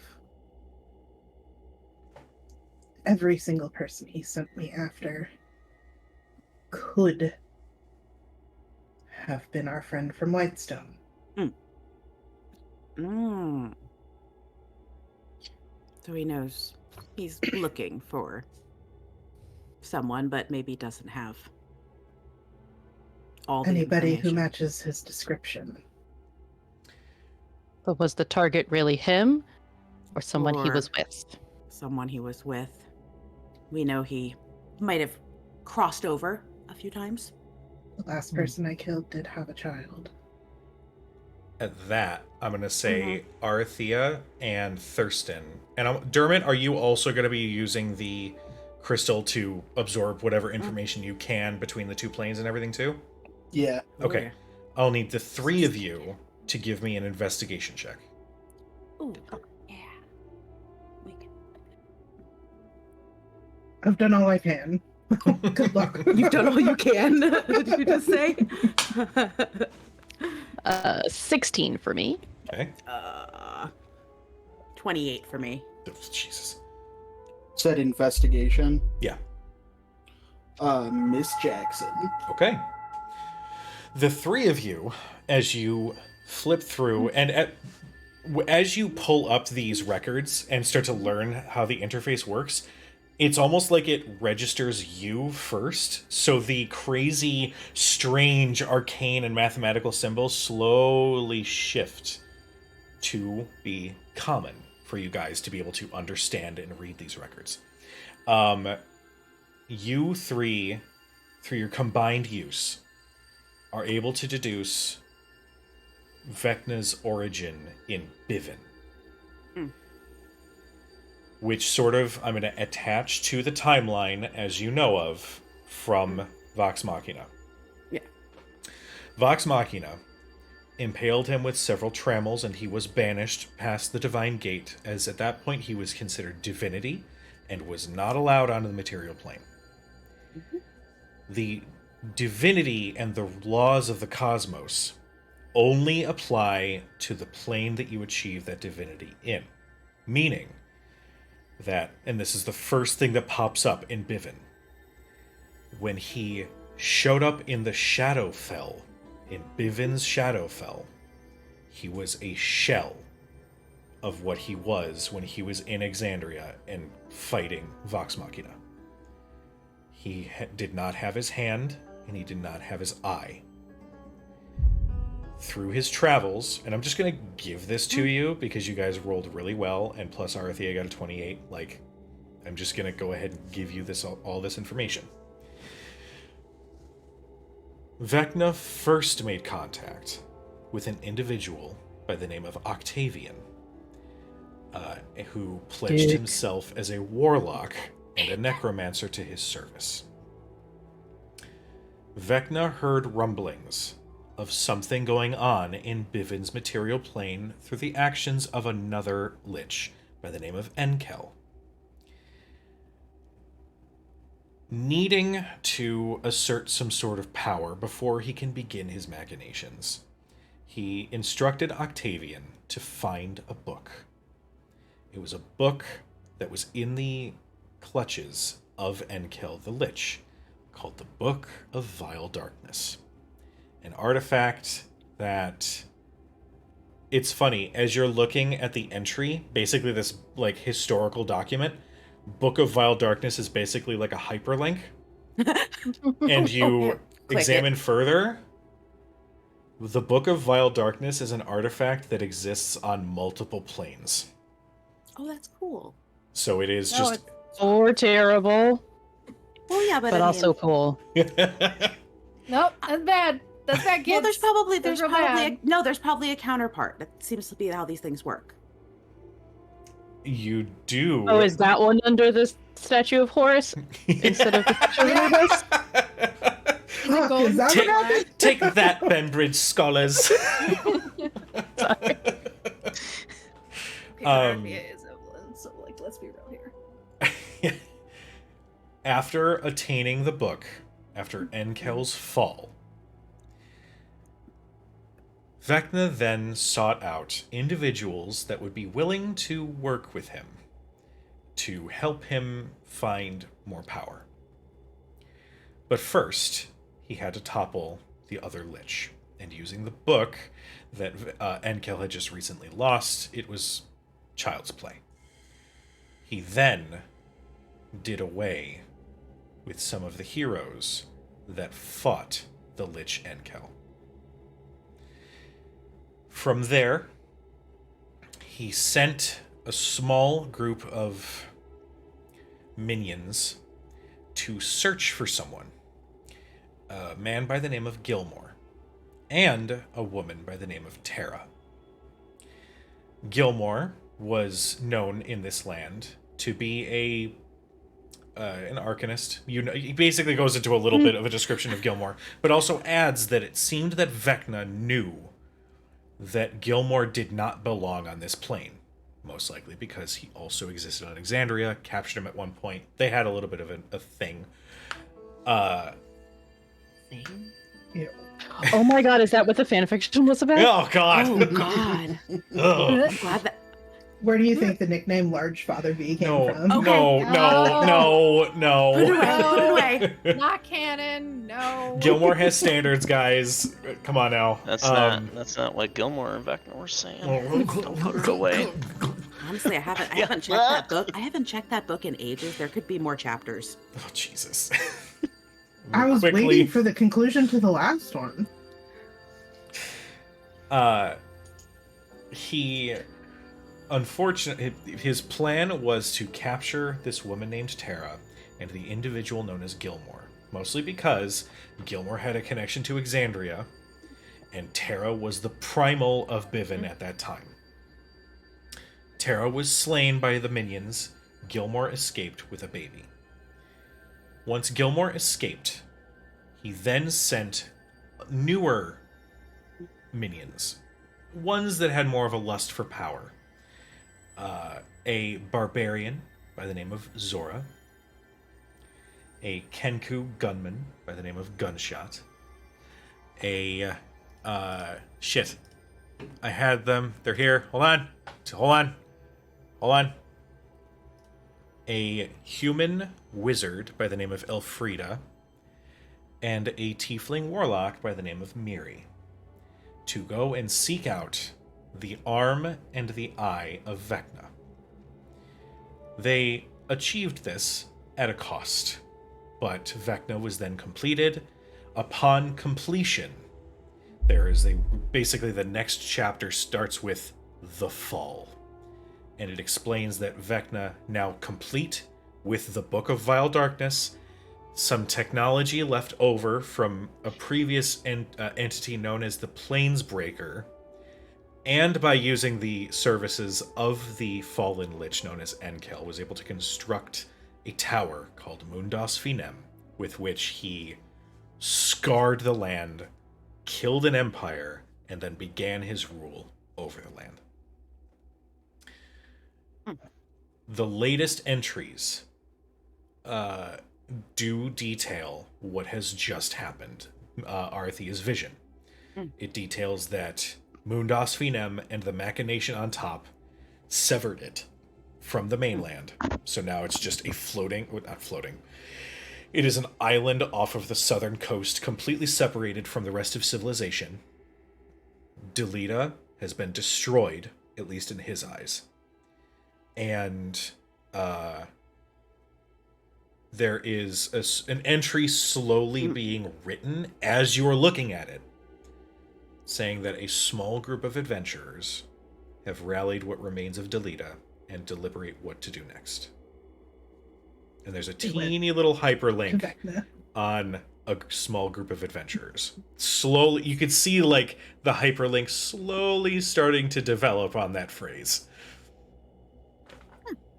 If you wish, you can explore that, and you get a very quick, I'm giving a very quick rundown, but you get a full dossier on the Bivin party and their adventures up until this point. Congratulations.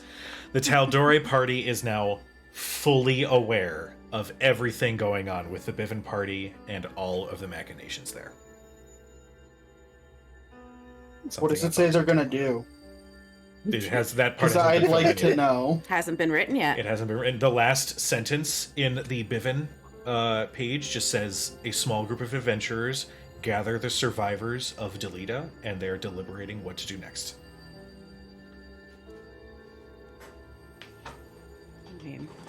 They really hired more than us. I mean, it makes sense. You know, he was here, went through his ascension, became a god, got stuck because, well, where we are, Actually, there's additional protections. quick question. Yeah. Do you guys go into the dossier on each person in the Bivin party? Probably would bring them up just because yeah. I feel like Yeah. you know, okay. I click on Like I click on the link. like Iron Man, where you just go like, and you bring up all of them. Hey, Faraday. Mhm. One of these faces look awful familiar. At this point, she'd been like sitting in a chair with her feet up on a table, like Slowly dozing. little dozing, like listening to the like murmurings and like slightly manic conversations between Thurston and Arathea, and like taking in all of the information, but like from just listening to them speak. And when they get to that bit, she like cracks an eye open just to like take a look. Okay, who and these sees chuckle that. fucks? Yeah, like, oh. So obviously we're gonna meet these people at some point, hopefully. Should probably know what we're dealing with. And seeing that, she drops her feet off the table and kind of sits up. You good? Hey, Tina. Is that her name? Or is Malice known by another name? No, it's not. She's known by another name. Give me 1 sec. I have the wrong notes up right now. Not the right party. Oh, you told me what it was. And I can't remember did, it. and it's fine. I have it on my. Get in here.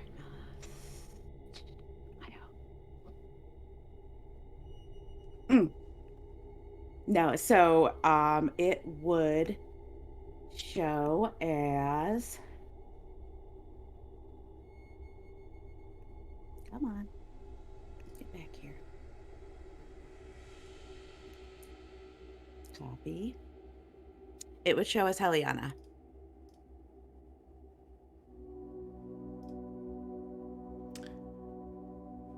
You, Faraday,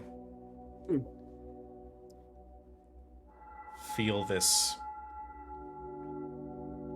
twinge in your heart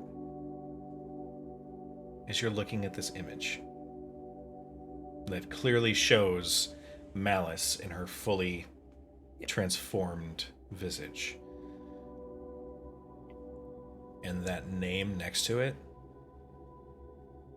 strikes a chord. And slowly, and I don't know if Faraday necessarily held on to those memories, but she did have a moment with Novus. The fog that you've kind of been struggling with since you left Novus starts to clarify just a little bit the more you look at that picture.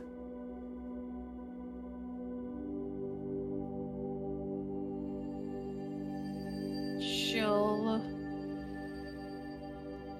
reach out and like pull that profile out from the group and like pull it down and just kind of read every single word. Given that the Alexander keeps as much accurate information on key figures as possible, I'm gonna say that you get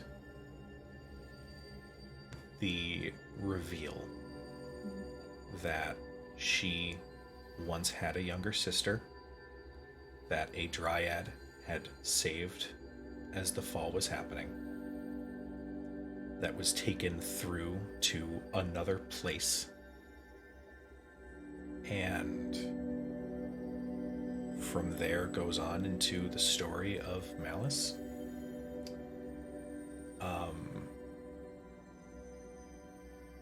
Something that has not come up from either Malice or Faraday's perspective in their stories is what happened to their parents.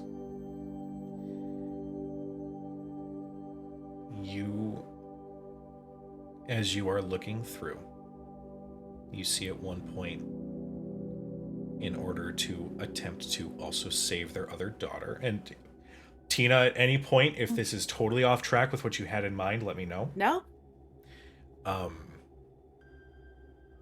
tried to keep her safe and secreted away, as your mother and father were some of the first on the front lines to try to fight back against the Whispered Horde as it slowly started to consume Bivens Feywild.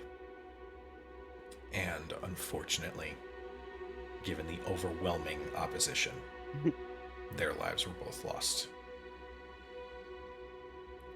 You and Malice are the only two in your family to remain.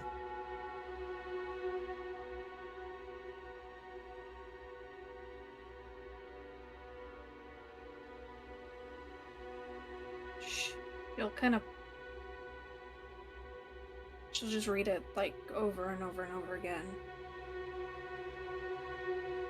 And then kind of almost just push it back towards the rest of the profiles. Before she stands up and attempts to walk out. The two automatons, one of them holds up a hand. Hold. You are to remain in the library until Io has returned to collect you. I just need some air. You see, and a window opens.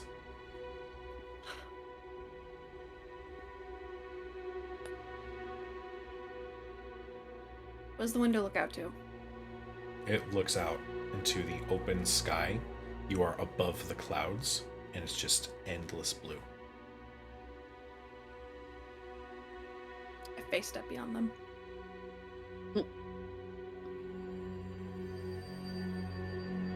Okay. Mario. You face step behind them, and the two automatons immediately, like, there's a scan that goes to where Faraday just was, and you can see that they immediately start turning towards each other and then looking around the room. What do you do? Can I make a perception check to see if Faraday left? I'm going to go ahead and say that I know Kat was keying in to Faraday's behavior, and I know that everybody was kind of keying into these profiles. I'm just going to give it to all of you that you watched Faraday get up and go try and talk to the automatons before disappearing. So now they are on, essentially, alert, trying to find where you had went. What did the rest of you guys do?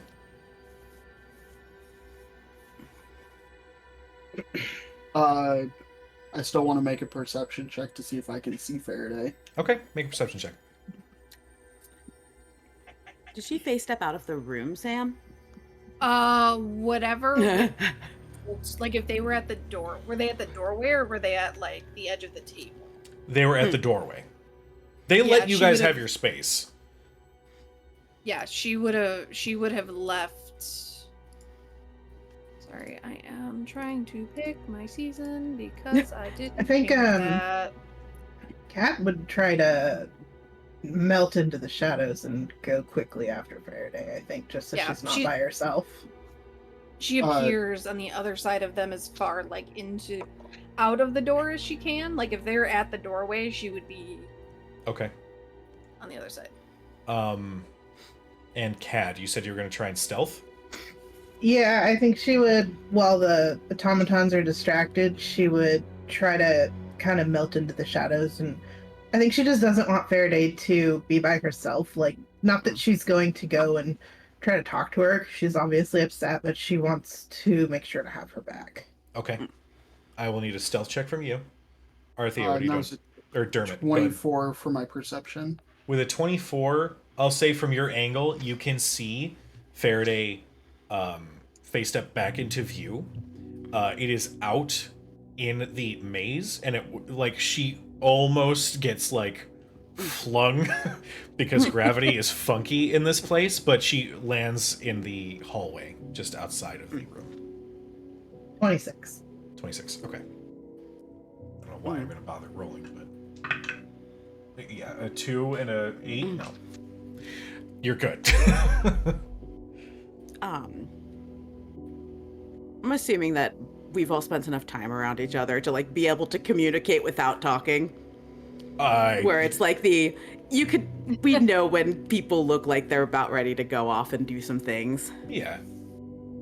Okay. Sita would just kind of follow, by the way. Okay. Yeah, are we gonna... Do we want to go, or do some of us want to go?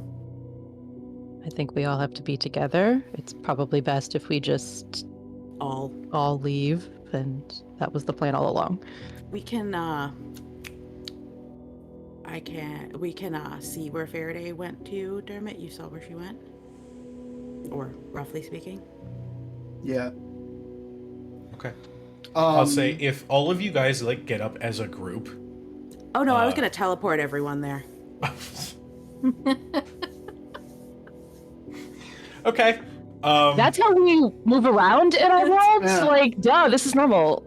It's like Essex floats. We teleport everywhere. Ugh. Sam, I have a question for you. Mm-hmm. When I see you like rematerialize, is Faraday like trying to be sneaky? Are you trying to like, what does it seem like your intention is?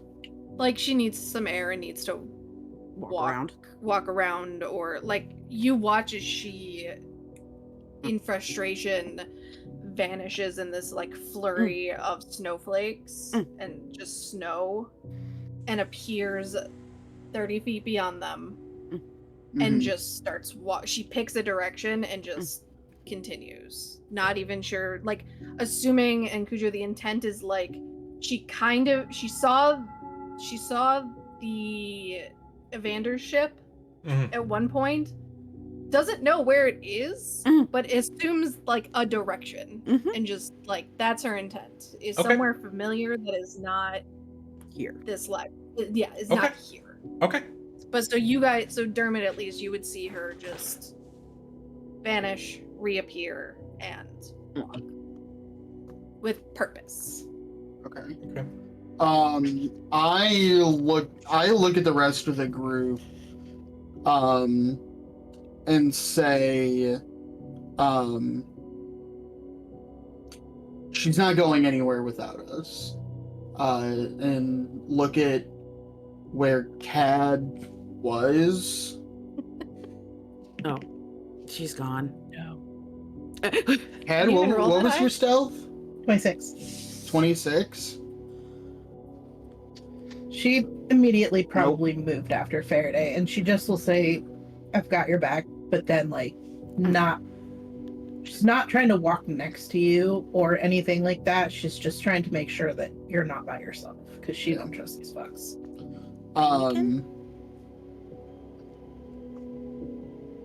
Do you think she needs some time? I don't know. I think that we should have Hopefully- this conversation as we move, in order to not upset Oh yeah, I the don't locals. leave the table. Like I stop the rest of you from like starting to walk away. You stop us from walking away? Yeah, just like hey, hold on a second. Okay, well, how do the automatons respond to that? The automatons are still at They're alert. really They're now confused. like scanning the room. They're one of them has moved to the hallway, but they are basically on alert to try to find her, because they were specifically instructed to not let you guys split up. Well, good job, bots. Sorry, guys. It's I pretty much say, hopefully Cad can keep an eye on her, and between the two of them, whatever trouble they get into isn't going to get them killed. But they're not going to go anywhere without us. I mean, if they do cause a ruckus, we'll probably hear of it. Yeah. I don't think they're gonna leave the ship without us. I'm just trying not to ruffle any more feathers, so to speak, if at all possible. I think that they would understand that this is a lot, and would hopefully grant everyone some time and space to take it all in. With that, I mean, we are in the right place for granting time and space. But not empathy. I With don't that- think that's included. we're going to cut to Cadriel and Faraday. Faraday, you are just picking a direction and walking. Yep. Make me a perception check. I'm gonna say with disadvantage, given a combination of frustration and also this is a maze, and also you are not being guided by anybody to move through this. Since I normally have advantage, just straight roll then. Straight roll then.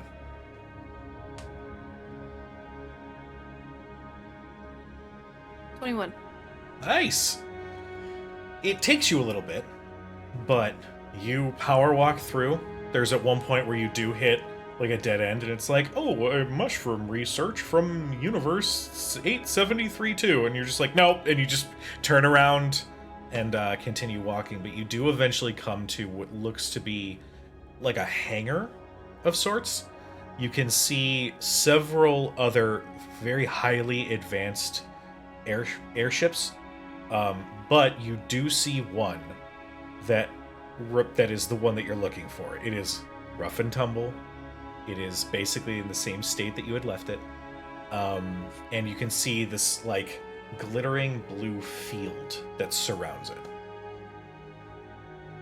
You can see one individual, a humanoid features, but with 4 arms, long, lithe limbs, long neck with just 2 eyes, sort of focusing on this field that is like on the hangar itself. Evander's ship, which I'm blanking on the name of, didn't fly. It was just sea-bearing, right? It didn't have, or did it fly originally? It flew. It flew. It could fly? Yeah. Okay. Does whatever's happening here, like, look like any, like, does it look like it's being held there by this field, or is it like... Make me a Arcana check.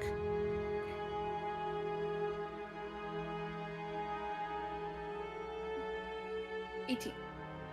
With an 18, given some of the other things that you have seen since you basically had a power walked tour through some of the other parts of this ridiculous, crazy ship, you gather that this ship is just held in stasis,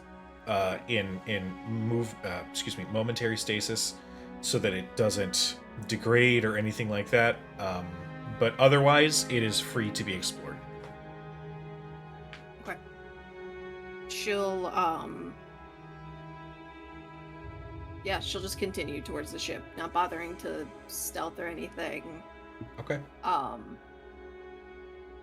Yeah, not bothering to stealth or anything, just keeps walking. Okay. You do get several looks from some of the other people on the hangar. I'll say as you are approaching like the gangplank to go onto the ship, you can spot a couple of automatons that see you and immediately start marching in your direction. Captain? No answer. Current? No answer.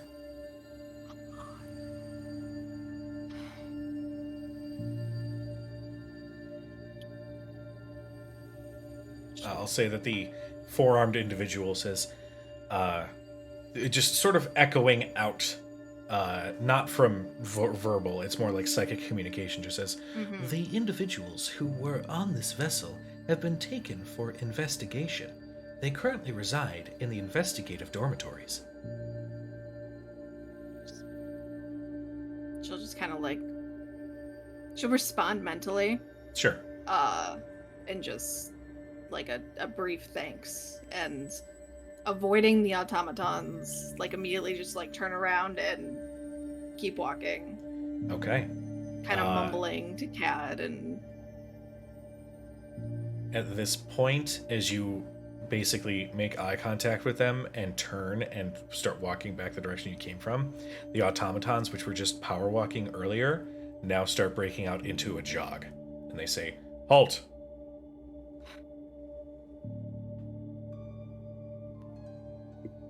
What do you do? Can't catch you. Run! It's the cops. It's the Where am I gonna fuzz! run? It's the Fuck the fuzz. police. Fuck the police. Steal the airship. Steal the airship. Jesus. She'll stop. The automatons approach. You were instructed to remain in the library. We will now escort you back to the library. Of course, you have a central mind. We were told that we would be able to go to the Temple of the Mistress of The Ravens. automaton just turns and recognizes somebody there, and you just see like a little spark behind their eye. My apologies. We did not see that you also left the library. We would like to return you to the library as Administrator Io is securing your shrine to connect with the Matron of Ravens. I need her to come with me. You see a little flicker in their eyes, and you hear this like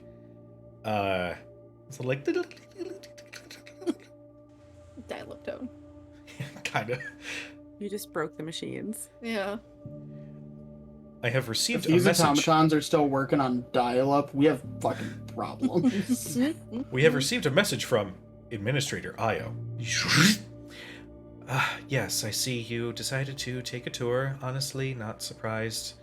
If you'll follow these automatons, they will lead you to me, where you can make use of your shrine. And the voice is just emanating from the automaton. Cat just looks at the automatons. She stays with me while I commune. Yes, yes, of course. We would not want to separate you any further. It is now just communicating with Io through this automaton. Oh, they have a full house speaker system. Cool. Sick. Yeah. Cat just looks at Faraday How- kind of how apologetically and high-tech. just goes, It's "At fine. least it's not the library." I'll say at this point, the rest of you in the library, one of the automatons steps up. I have a message from Administrator Io for the rest of your group. Hello. It seems that your compatriots Faraday and Cadriel seemed to have split from you. I'm just informing you that they are going to be moving to the shrine so that your friend can commune with the Matron of Ravens. I would please request that you don't split up any further, that if your time at the library is finished, one of the automatons will lead you to the shrine to meet up with the rest of your party. Please let me know if that is suitable. I need you to give me an auditory sign. I cannot see Yeah. the automaton. Yeah. I'm like, Arthea gives a thumbs up. I return her thumbs up in like motion to the rest of you. Like, yeah, thumbs ups. No promises. If we, I don't know if our friends will want us to join them in the shrine. We'll let you know when we're ready to leave. Understood. Thank you very much. And with that, the message ends, and the automaton just comes off of alert, and then just finds its way back to the doorway. I follow the automaton and try and get its attention. Like, am I able to communicate through you to anybody on board the Alexander? Anybody with sufficient communication access will be able to communicate through this automaton unit.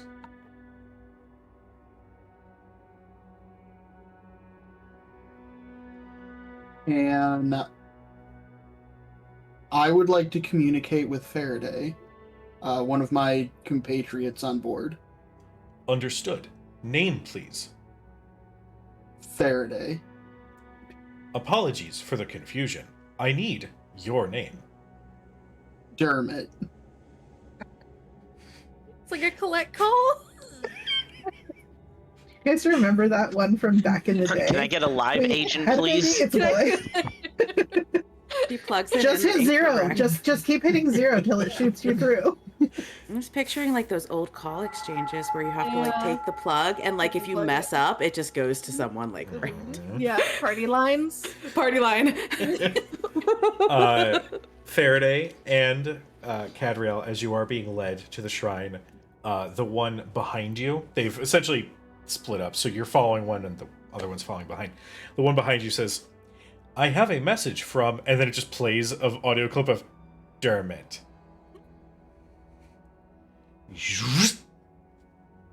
Dermot, you now have open communication.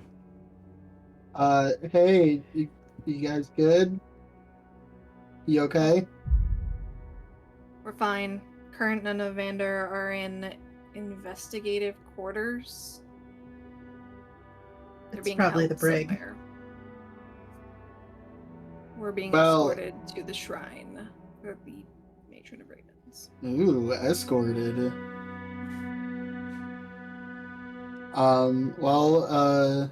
It would seem that you can communicate through these guys with anybody on board. So wait, did you make it to their ship? Yeah, I found it. Oh, It's. She wouldn't know the word impounded, but whatever the equivalent would be. Repossessed. well, we'll let you know when we're ready to leave the library. We should try and. I'm get- sorry, nerd stuff isn't very exciting. It's okay. I'm sorry that I ruined whatever you guys were doing. I get it. It's certainly a lot to take in. We'll see you in a little Um, bit. Take your time there. okay. Don't get into too much trouble. I mean, get into a little bit of trouble. Just a little. Tell the others about Current and Evander. We should try and get them out. It's not their Did you want to try and get a hold of them? I can see if I can call them directly. Might not be a bad idea. Okay. Well, you two have fun. Say hello to the Matron of Ravens for me. I don't think that's really how it works, but I have no idea how any of this works. That's why I'm at the library. All right, hi, Dermot. be safe. You too. The automaton ends the message. Thank you for using the Alexander communication system. We would like to get your your thoughts on a brief survey at the end of this A brief call. survey? How is the call quality? Brief 5-question survey. Hang up Oh. every time. Every Yeah, time. yeah. Every time. It'd Every just be more time. practical if you shrunk it down. It's like a small handheld device. Yeah, I immediately, is there anything that you can tell me about the crew of the airship that's docked here? The crew of the airship is currently held in investigative quarters under chronostasis. What does that mean? Rose, my friends. They are currently frozen in a moment in time so that Oh, a yeah. continued investigation of their ship can be performed. What is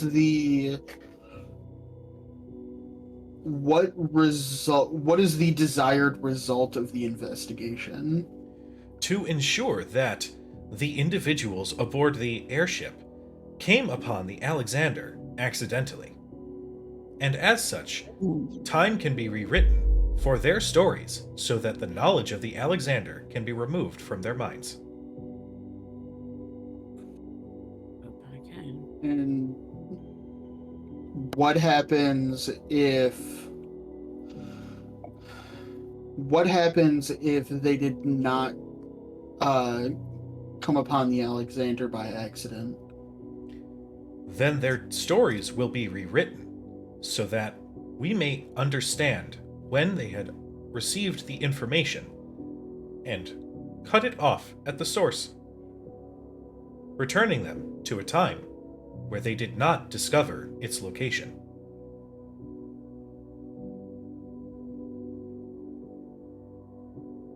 Is it possible to speak with them? Unfortunately, you do not have correct clearance to be able to speak with those in investigative quarters. It's Io.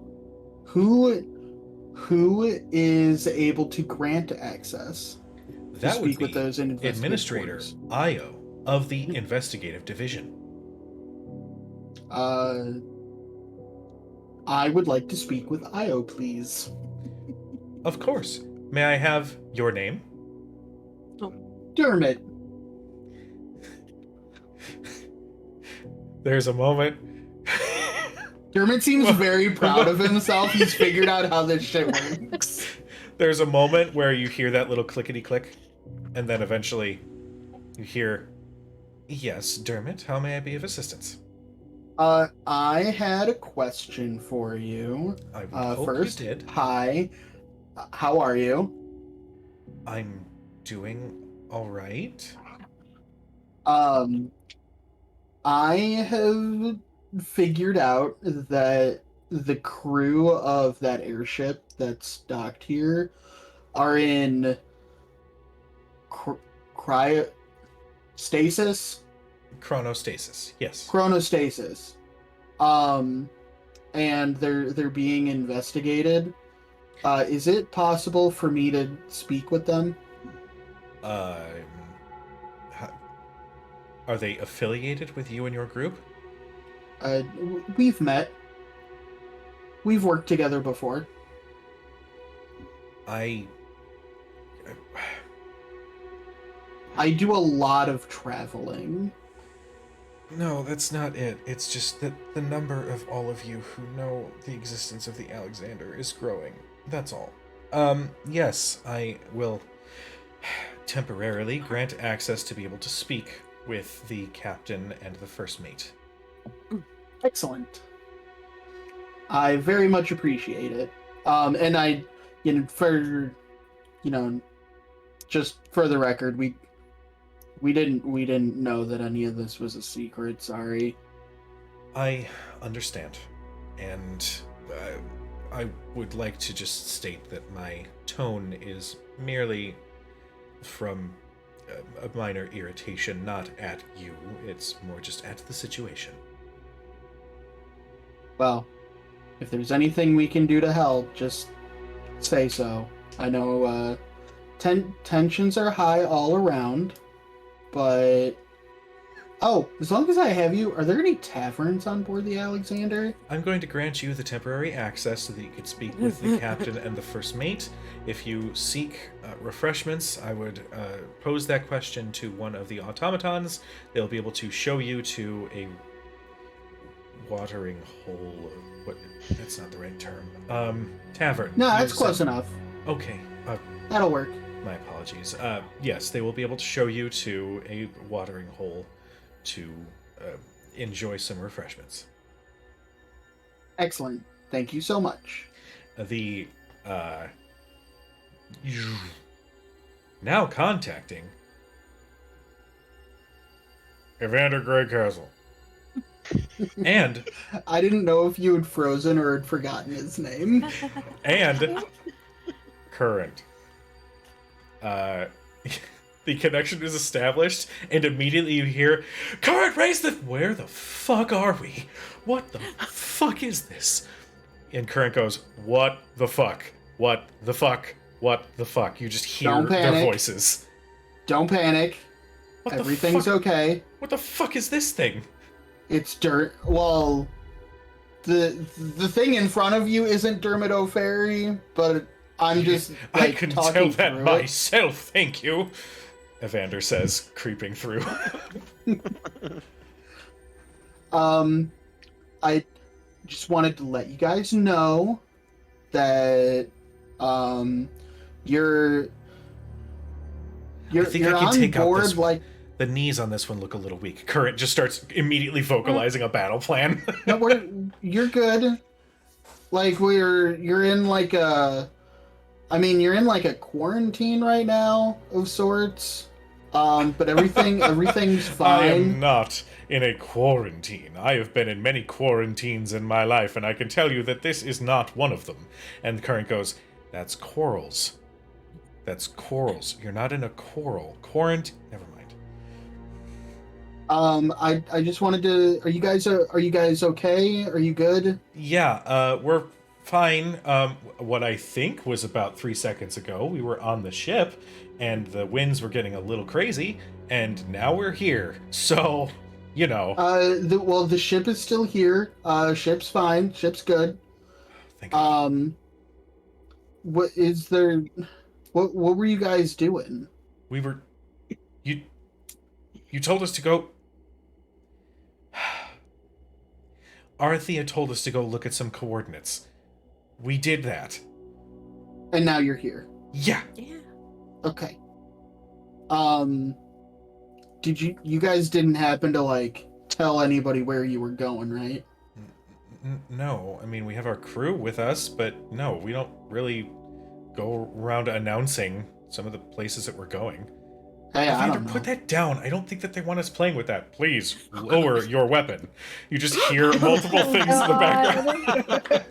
I will do whatever I please, you bucket of bolts. Oh, we're gonna So, start like an interstellar war. I'm glad to hear you guys are okay. We're working on getting you guys out of quarantine. You guys are just gonna, unfortunately, you're stuck there for a little while. It's for your safety. But yeah, so we've got a little bit of business to attend to, and as soon as all of that's done, I think we all might be leaving together. Okay. If that's okay. That's you do you. We're here. Just get us the fuck out of here as We're soon as working you on can. I just wanted to say hello, make sure you guys were okay. Make sure you didn't just make sure you guys were okay. And yeah, and we're good. You hear in the background, take your hands off of me, you damn dirt. Chronostasis reactivated for the captain. And you hear Current go, if you could please hurry it up, that would be wonderful. Yeah, I don't think these guys are gonna like hurt you or like are even capable of hurting you. So, but just like be cool, and Yep. and we'll all be out of here lickety split. Sure. Cool. Sounds good. All right. Thanks, Current. Have a good rest of your day. Uh-huh. And you hear as the call ends. Yeah. Thank you for using the Alexander Communications. Please rate the quality of your call. With that, we're going to cut back over to Cadriel and Faraday. You are eventually led to a room that's about 20 to 30 feet by 20 to 30 feet, and it is basically like an empty grid with some like ambient lighting from some just hovering motes of white light. Io stands there, along with another woman. She is bald, and she has these strange tattoos that look like there's so many geometric shapes and mathematical symbols that sort of curl around in this strange, almost spell circle configuration on her skin. She's got a hoop pierced through her bottom lip, and she's got these sort of frosted over bright white eyes. And she sort of turns, and her robes are gray and purple. And she introduces herself. Yes, hello. I am Ophelia. I am in charge of divine investigations, and I have a shrine here for you. And as she gestures, the tiles in the floor shift and mold, almost looking like they're made of sand, until eventually, as color fills each portion, you find a pool of blood, of red liquid. But let's be real, it's a shrine to the Raven Queen. It's blood, because she's creepy like that. They have like a holodeck. Kinda. Mhm. And That's you see awesome. the motes of light that light the room dim as candles alight around this pool for you. First I turned to Faraday. I don't know what that picture was to you. But are you okay if I... And I motion to the blood pool. Go do your creepy blood bath thing. It'll be fine. You don't have to talk about it, but if you want to. Not here. She's gonna take off Gladius I'll take Gladius. and hand him to Faraday and just be like, keep an eye on him. He's... Not much scares me. He's scaring me a little bit right now. No, she is going to walk into the blood pool. Okay. You take a step into the liquid, and it's warm, which could be unsettling, could not be. I leave that to you to decide. As you take further and further steps until you are floating, your head still above the liquid, you feel that warmth course through you until eventually you fully submerge yourself. And you drift. You can feel yourself drift down. Down. Suspended. You're not even sure which way's up at this point. You start to feel your lungs burn as your oxygen is cut off.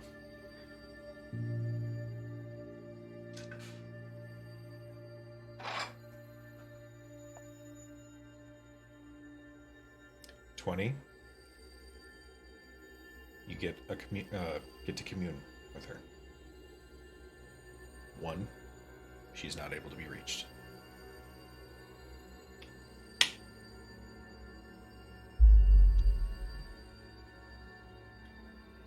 That burning in your chest and your instinct to open your mouth to breathe gets worse and worse and worse until eventually you can't help it. Your mouth opens and the blood surges inside of you, and you feel this terrifying sensation before eventually the fear eases and the pitch blackness around you slowly starts to alight, almost like coming into view from fading from black. Small, thin, silvery lines connecting to several different small motes of light, faint, almost like candlelight. You see this beautiful, almost like a spider web of light around you. Slowly, almost like a curtain billowing in the wind, you see the darkness around you shimmer as a porcelain mask, impossible in size, appears before you. Am I floating, or am I like, or is it as if I'm standing on like a solid ground now that I'm in this sort of You strange plane or dimension? You are floating as you are beholding this scene before you.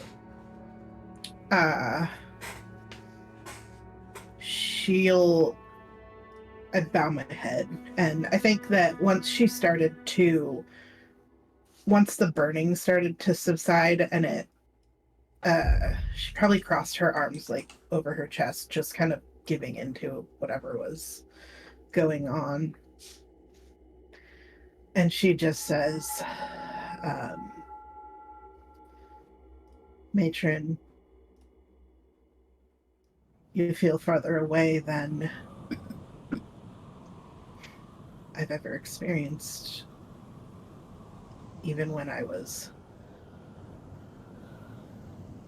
on the wrong path.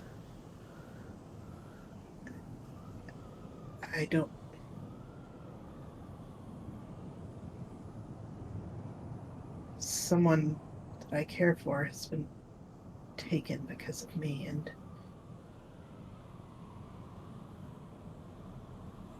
I feel like nothing I've done so far has redeemed myself to you.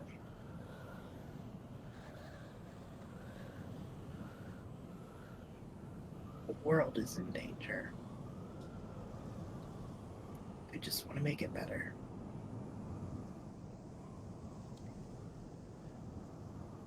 A moment goes by where you feel this sourceless breeze, and it's warm. And the porcelain mask of the Matron of Ravens, that when you first beheld it looked so large, suddenly in an instant shrinks. It's almost as if she's standing before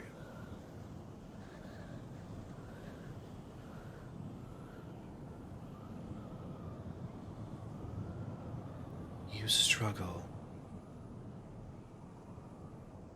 feeling as though you owe me your redemption, when in reality, the forgiveness you seek lies with yourself.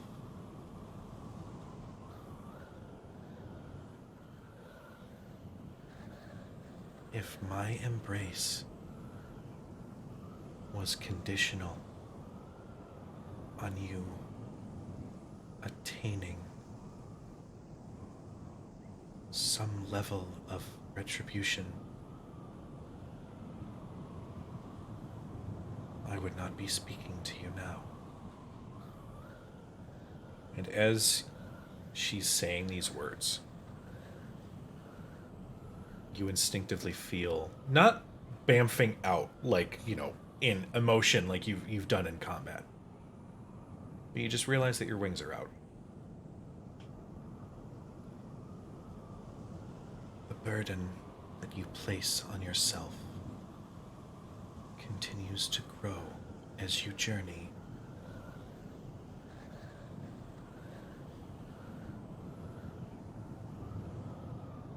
You must relieve yourself of blame.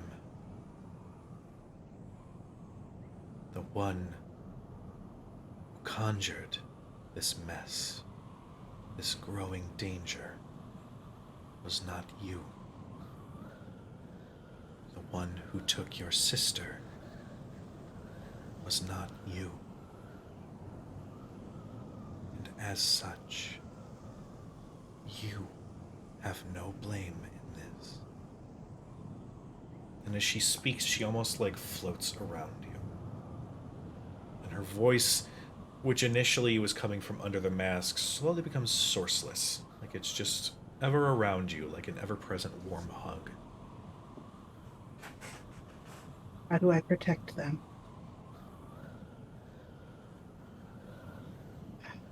how I'm not a holy person. How do I serve you and protect them? I want my sister back, but not at their expense.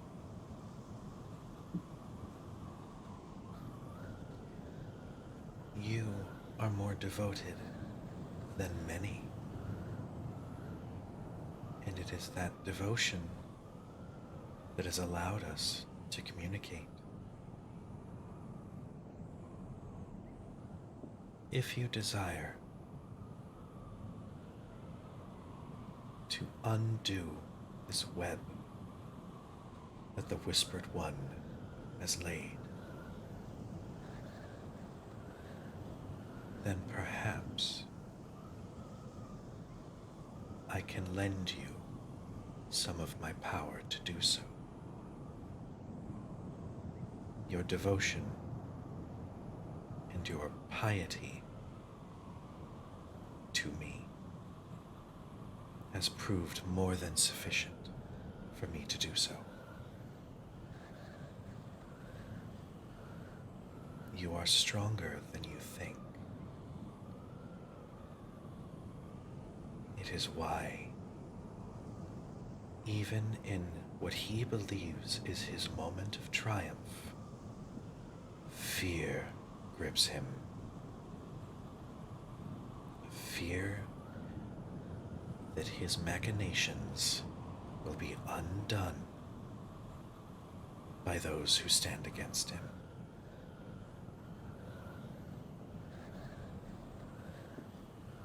But you must relieve yourself of your guilt. Only then will you be able to accept my gifts. Cat reaches for the dagger that popped Stella. And she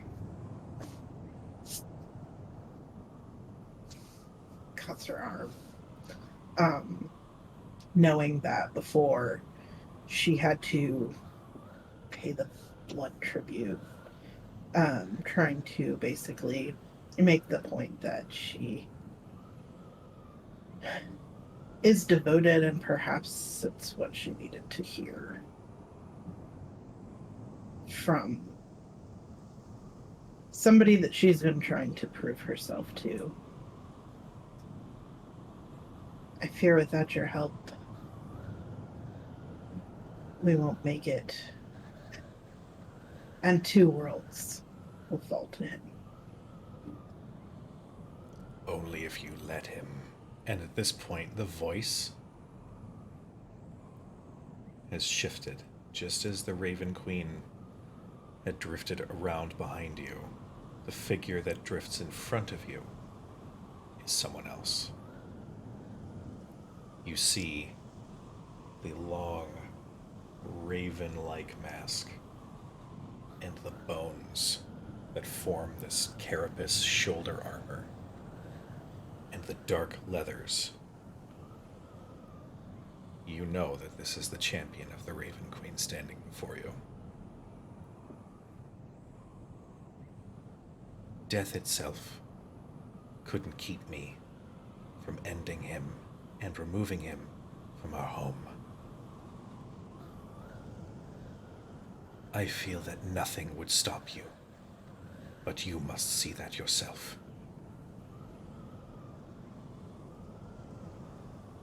I'll do anything.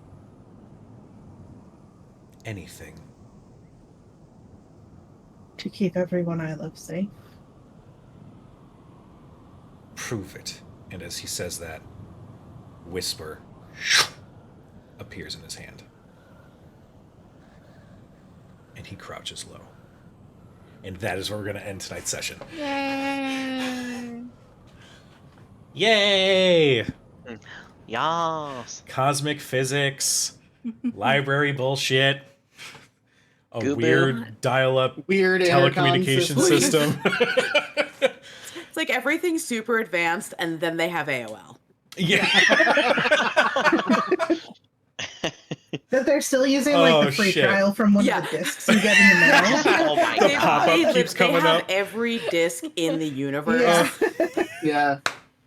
They have no excuse. There's no excuse. They could have just installed it like thousands of Yeah. years ago at this point. Well, they don't want to be wasteful, so they're going through all of the discs that they have to use up all of their credits. No, it's And then, 'cause like, you, you somebody's have to going, keep "I'll-" it separate from the world. You have to have your intranet only. Yeah.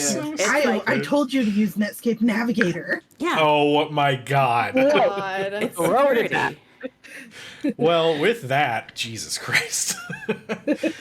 With that, thank you so much to everybody who tuned in. We love you. We appreciate you. I'm so excited we're at this point in the campaign. And just for fun, you guys did just level up right before we came back Yeah. to Taldora, yes? Okay. Yes. All right. So we'll probably Yeah, what level are we supposed to be at? 11. 11. We're 11 here. Yes. Pretty sure I'm level 11. I don't know. Are you? I'm Yes. 12. Yeah, right, guys? Yeah. Yeah, I definitely think we should be 12. I was killing it on that intercom. You were killing Like, it. that deserves a level. Oh, Are you Yeah. serious? Schnarius. Nope, no level. Yeah. Good. Ah, You know okay. anyway. Okay. Yeah, it's weird. I didn't realize that Interesting coin that he had that didn't call it option. out Yeah, you know what he loud. did? Or show the coin after he flipped it. How did I do that? That's stupid. You know what he did? He was like, high, you don't level. Low, Lose No a level. level. Yeah, you still don't level. I mean, if you want, I could do it again and see if you gain or lose a level. No. Oh. No, low other things level. Yeah. It's the problem. Well, anyway, we love you guys so much. We appreciate you. Be nice to each other. yes. And we will see Yeah. you next week. Yeah. Bye, everybody. Okay, bye. Bye.